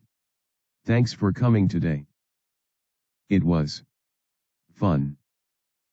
Ray chuckled and mirrored Esm's gesture. Yeah. I had fun too. VWUM. Space around him became distorted, and he gave another thumbs up as he vanished.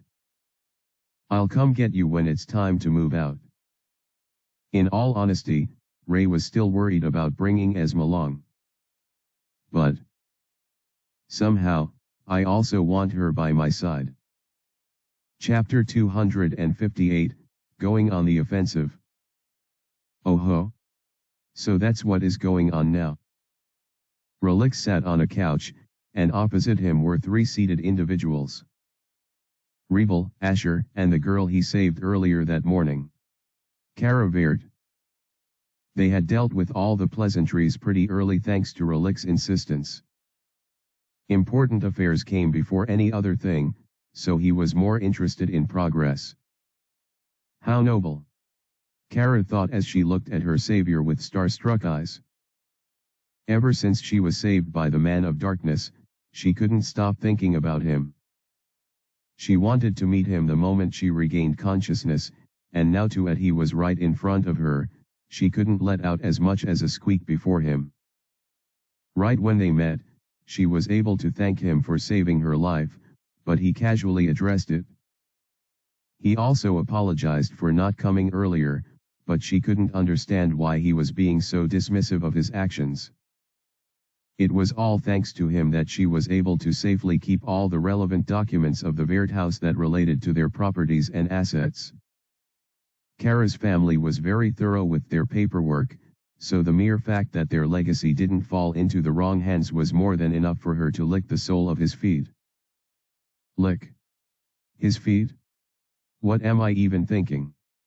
Kara chastised herself and shook her head. Right now, she had to behave accordingly. Her parents were dead, and she was the only survivor of their main estate. I have to find a way to ally with him personally. To protect my family's assets and our future. These were her thoughts as she looked at the brooding Relix. So, to summarize, you plan on securing the properties of the Verde house and fortifying the positions that have become lax as a result of the loss of manpower on the end of our enemies. Yes. Precisely. Rebel responded to Relix, his determined gaze now containing a fire that wasn't present before. It seemed the recent incident had finally changed his disposition. We can't afford to be passive any longer, especially with this window of opportunity you've made for us. There was already no way the other side would keep quiet once they found out 2 out of their executives were killed, and their plans didn't go accordingly. Even if we didn't act, we'd only be driven into more of a corner, so it's better we make our moves.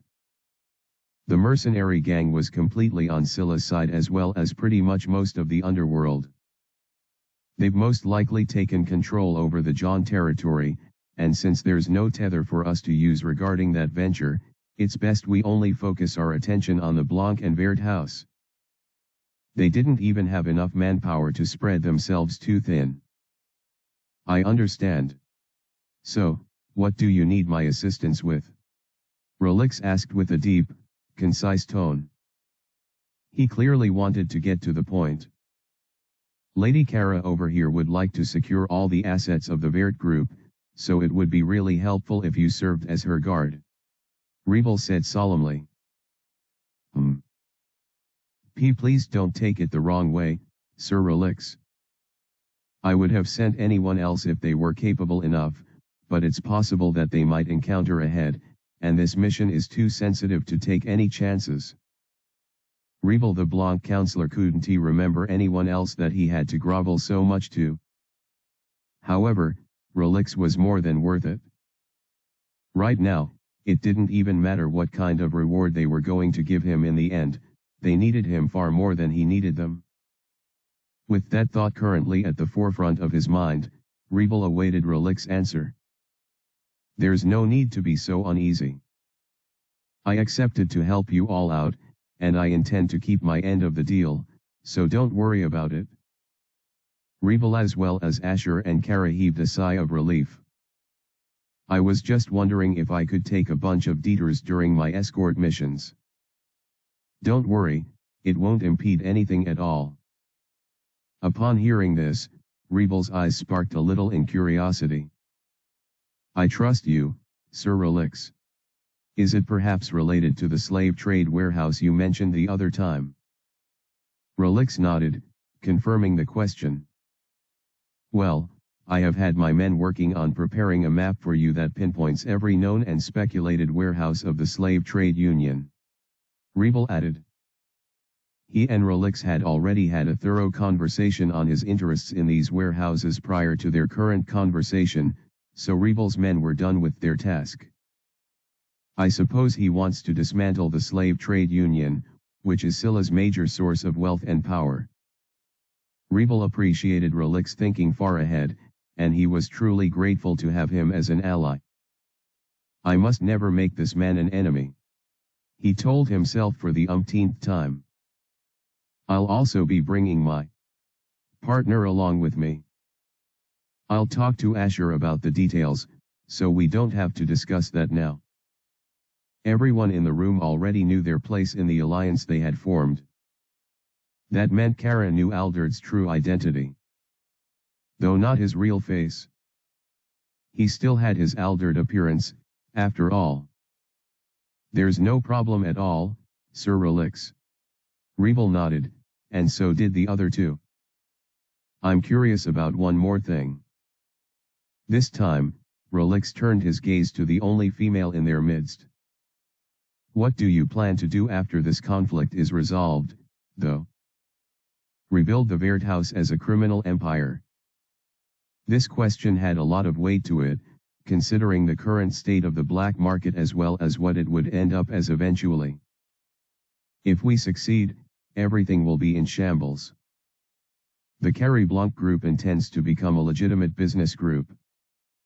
So, what about you? There was no doubt that the Werthouse still had employees and affiliates in other areas aside from their headquarters. Kara was not alone, and it was indeed possible to rebuild. It all depended on what she wanted.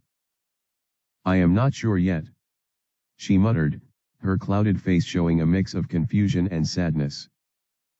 I just want to secure my family's legacy for now. Relix nodded, and Rebel smiled alongside his son. That in itself was the most concrete and realistic goal anyone could have given the current situation. Very well. I suppose we ought to act fast. Relix rose to his feet, his cloak of darkness dancing with him as he did so. The rest followed his lead. Our enemies would have realized their loss by now. That means they'll make their next move pretty soon, Rebel added. They just had to be prepared for the wrath to come. I'm not frightened or uneasy, though. Rebel smiled as he shook the hand of the man before him. Was there really a need to feel anxious at all? No. Not at all. After all, we have Sir Relix. Asterisk. Asterisk. Asterisk. Thanks for reading. Chapter 259, Scylla's Wrath. Damn it. A loud voice echoed from the lips of a particularly beautiful woman, making her appear awfully ugly as a result. As her long blonde hair swayed, her white teeth were displayed in pure rage. She was grating them very loudly, and the wrinkles on her face caused her to appear even more hideous. How could all of this happen? She hissed, growling like a hungry predator who desired nothing but devastation. Fury, mixed with anxiety and a hint of fear, rose from her pretty body. This lady was Scylla, the head of the slave union, and also the leader of the New Order. Her fury coat and black gown would have made her appear to be one of the classiest ladies in the world, but the crass way she currently spoke, and the curses she spewed thanks to her current dissatisfaction, made her seem more vulgar than she appeared. Fortunately, only one other person was in the room, her personal guard. His pure white mask had a dull glow as he watched her from a corner, like a statue. It was almost like he wasn't there at all. That allowed Scylla to continue her tantrums without feeling watched or scrutinized. Fuck. Fuck. Fuck. Damn it. The reason for her current frustrations lay in the fact that her entire framework of plans was collapsing. For one, the Eastern warehouse was suddenly attacked by a dragon, and it killed every single worker there. Phobio, one of the 9 heads of destruction, had managed to escape with his life, barely avoiding the wrath of the beast or the jaws of death. If not for our patrol agents, we wouldn't have found his naked, unconscious body on time. If this was all, though, then Scylla would not be in such a frenzy. Having a dragon suddenly invade a major hotspot of resources was bad, incredibly so, but it wasn't impossible to resolve the problem. Unfortunately, that wasn't the only issue. Ogun, another head, is dead. Same as Anuku's, who was a wild card, but was also one of the deadly 3. Scylla also got news that Fernand was able to make it back safely, though all his men had suffered an unlucky fate at the hands of an incredibly powerful foe. It seems the Blanc House has gotten their hands on someone pretty strong. For him to cause Fernand to retreat, also killing all his subordinates. Scylla wanted to know who it was. Even the whole incident with the dragon can be labeled as a coincidence, the other incidents can't be so easily dismissed. In 3 other locations that were considerably far from each other, some of her strongest pawns had been eliminated or nearly done in. I want to know why. This didn't just mean that they had lost strong men, a commodity that was very rare, but also that their plans regarding those incidents had collapsed. The resources that were meant to be distributed to the mercenary gang had been compromised, thanks to what happened in the Eastern warehouse. Sure, the 9 heads of destruction could be dispatched there to subjugate the dragon, but that would spread them too thin. According to Phobio, the dragon was far stronger than him. It's probably a 3-horned one. Fenrir should be able to manage if he has his subordinates with him. The problem was that it would leave her, and the rest of her assets, vulnerable. There was also the possibility of suffering more casualties, something they couldn't afford at the moment. Scylla began to bite her nails very aggressively. I already took the combat ability of the Carrie Blanc group into account, and there's no one among them that can beat a head of destruction. Maybe Rebel Blanc himself, but there's no way he'd be on the front lines. That meant there had to be at least 3 individuals who were hired by them, considering the 3 different locations where their members were killed. Out of the 9, I only have 7 left. Adding Fenrir, that's 8. It's not a major loss, but the mission was supposed to involve retrieving documents and swallowing territory. It was meant to push the Carrie Blanc group into a single corner. The capital. But now, they'll begin to spread their wings for sure. Scylla screamed and cursed some more, almost as if she was courting insanity. I should calm down. Yeah. Let's find a solution to this issue. The lady considered the most pressing matters at the moment, and she recognized them to be the recovery of the Eastern warehouse, as well as the recovery of their lost resources. They also had to deal with the strong forces of the opposing side. We need to get rid of that dragon quickly, or else it'll be difficult to appease the mercenary gang. There was only so much a rule by fear could do. I have the strongest card with me, so dishing out the stuck isn't an issue. Still, I have to ensure the carrot remains as well. That meant searching for a way to recover the Eastern warehouse. If it truly is a 3-horned one, then we'll have to concentrate all our attention on that for now. That meant they would have to halt their advancements and give the Blanc House room to breathe, as well as an opportunity to strike. The issue remains how to completely get rid of them. By consuming everything around them, she had inadvertently backed them into a corner, which caused them to strike back ferociously. if I account for their forces to be as strong as the deadly three. Perhaps even stronger than this will be a tough run. There was something Fernand said about his opponent possibly being a dragon, but Scylla couldn't believe that. The Blanc house couldn't have been able to tame a powerful dragon. Right? And this Reaper guy? I don't know who he is, but there's no way he was responsible for all those events. They occurred simultaneously, far away from one another. There was just no way. Still, I can't deny his strength. If there are two others like him, then it would be difficult to properly intercept them. Unless. Scylla began to grin widely as she slowly sat on her office chair. I guess I'll have to use my last resort. It was a bit early, but she didn't care at this point. Once the mercenary gang is done eliminating the dragon to the east, I suppose we'll go full throttle. She whispered and began to chuckle to herself. Kukyaku. Kukyakyakyaku. Kukwahahahaha. She now had the perfect way to trap the fools who had chosen to defy her and derail her plans.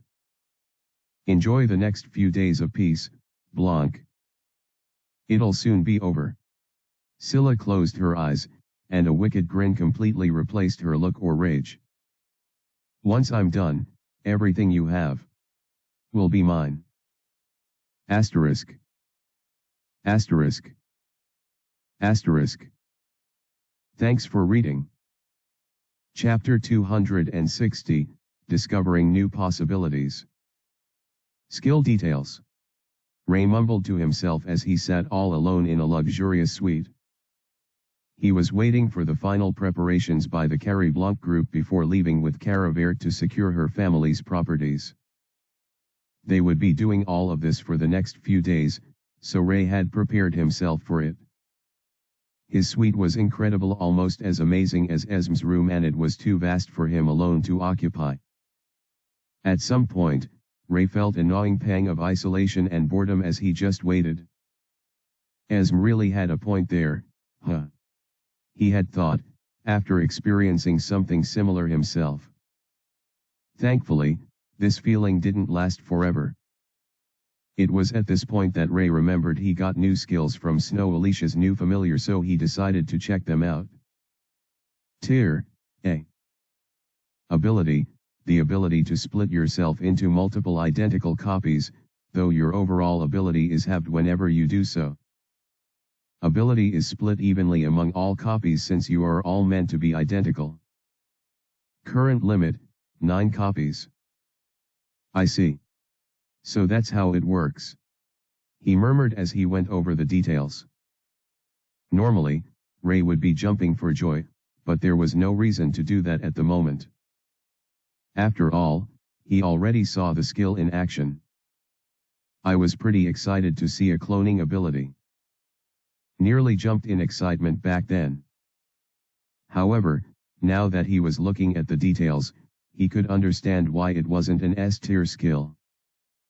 I knew it was too good to be true. So this is the caveat, huh?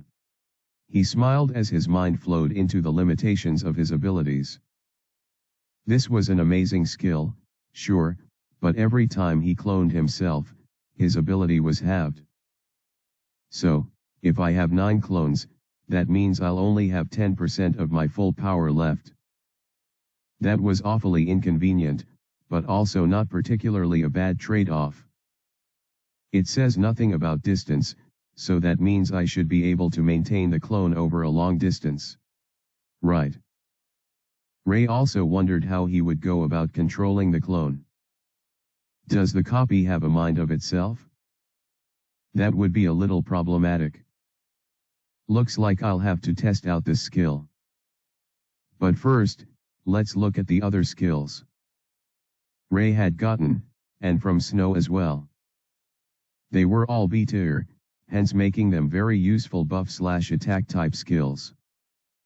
He looked over the details of the 3 and ended up combining all of them to form a new A skill. Then, there's also the skill I got from watching Alicia use her class privilege. With that, Ray had 3 new skills that made him just a bit stronger. Ah! There's also those skills I got from that Fernand fellow. I should combine them too. And were combined into. As for the skill, Ray left it as it was, thinking he would probably need it someday if he wanted to show off a lower rank skill. With that, it looks like my allocations are complete. He smiled and nodded. With this, I have 47 skills. That's not bad at all. There was only one thing left for him to do now, was test out his ability and see what it was all about. Ray rose up to his feet, taking a deep breath as he did so. Here goes nothing. In a single thought, he activated. Essence left his body, almost like a blur. Ray could feel it. How his strength and overall power diminished as the misty energy rose away from his flesh. It danced away Ray, forming something right in front of him. This could be dangerous. If it has a mind of its own, and I have to fight it, we'll be evenly matched. The only advantage he had was that he was the original, and so he could just cancel the whole thing when he felt like it. I just don't want such a complicated situation. Please. The process was short, but to Ray it had taken forever.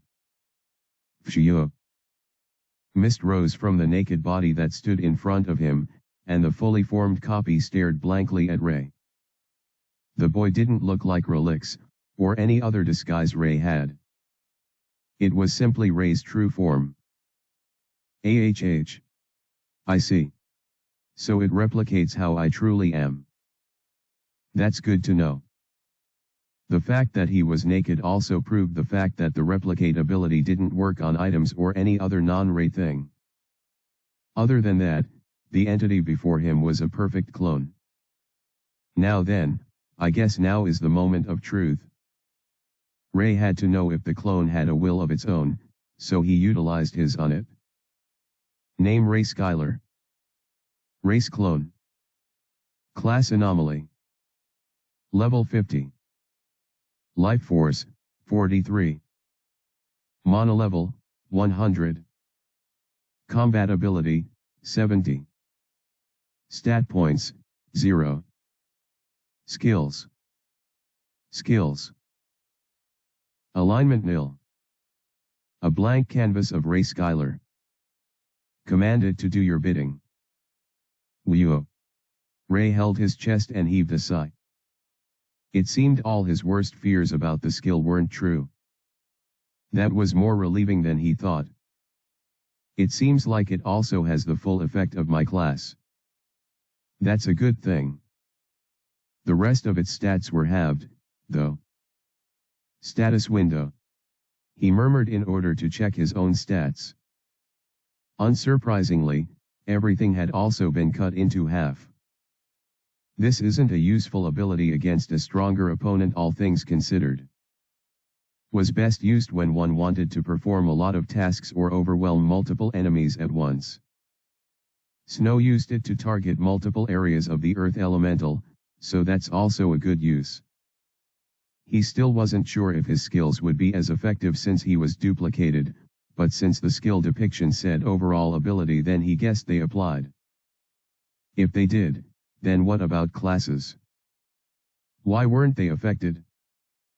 These questions were being noted in Ray's mind as he stared curiously at himself. I'll need to do a lot of tests. The bottom line that Ray found was that it wasn't the best skill available, but it had solved one essential problem had been consistently having. With this, I can actually manage my dual lives a lot better. He telepathically commanded his copy to use, and the Ray opposite him did so instantly. He became Relix, at least, his form. What a handsome guy. Ray found himself smiling sheepishly. He felt like a child who wanted to try out new things. Imagine turning into a naked lady or something. Shoo. All of a sudden, the copy in front of Ray did as the original thought and became a naked woman. The body mimicked someone Ray had always been curious about. And now, her ebony body stood in front of him. T. Trisha. Asterisk. Asterisk. Asterisk. Thanks for reading.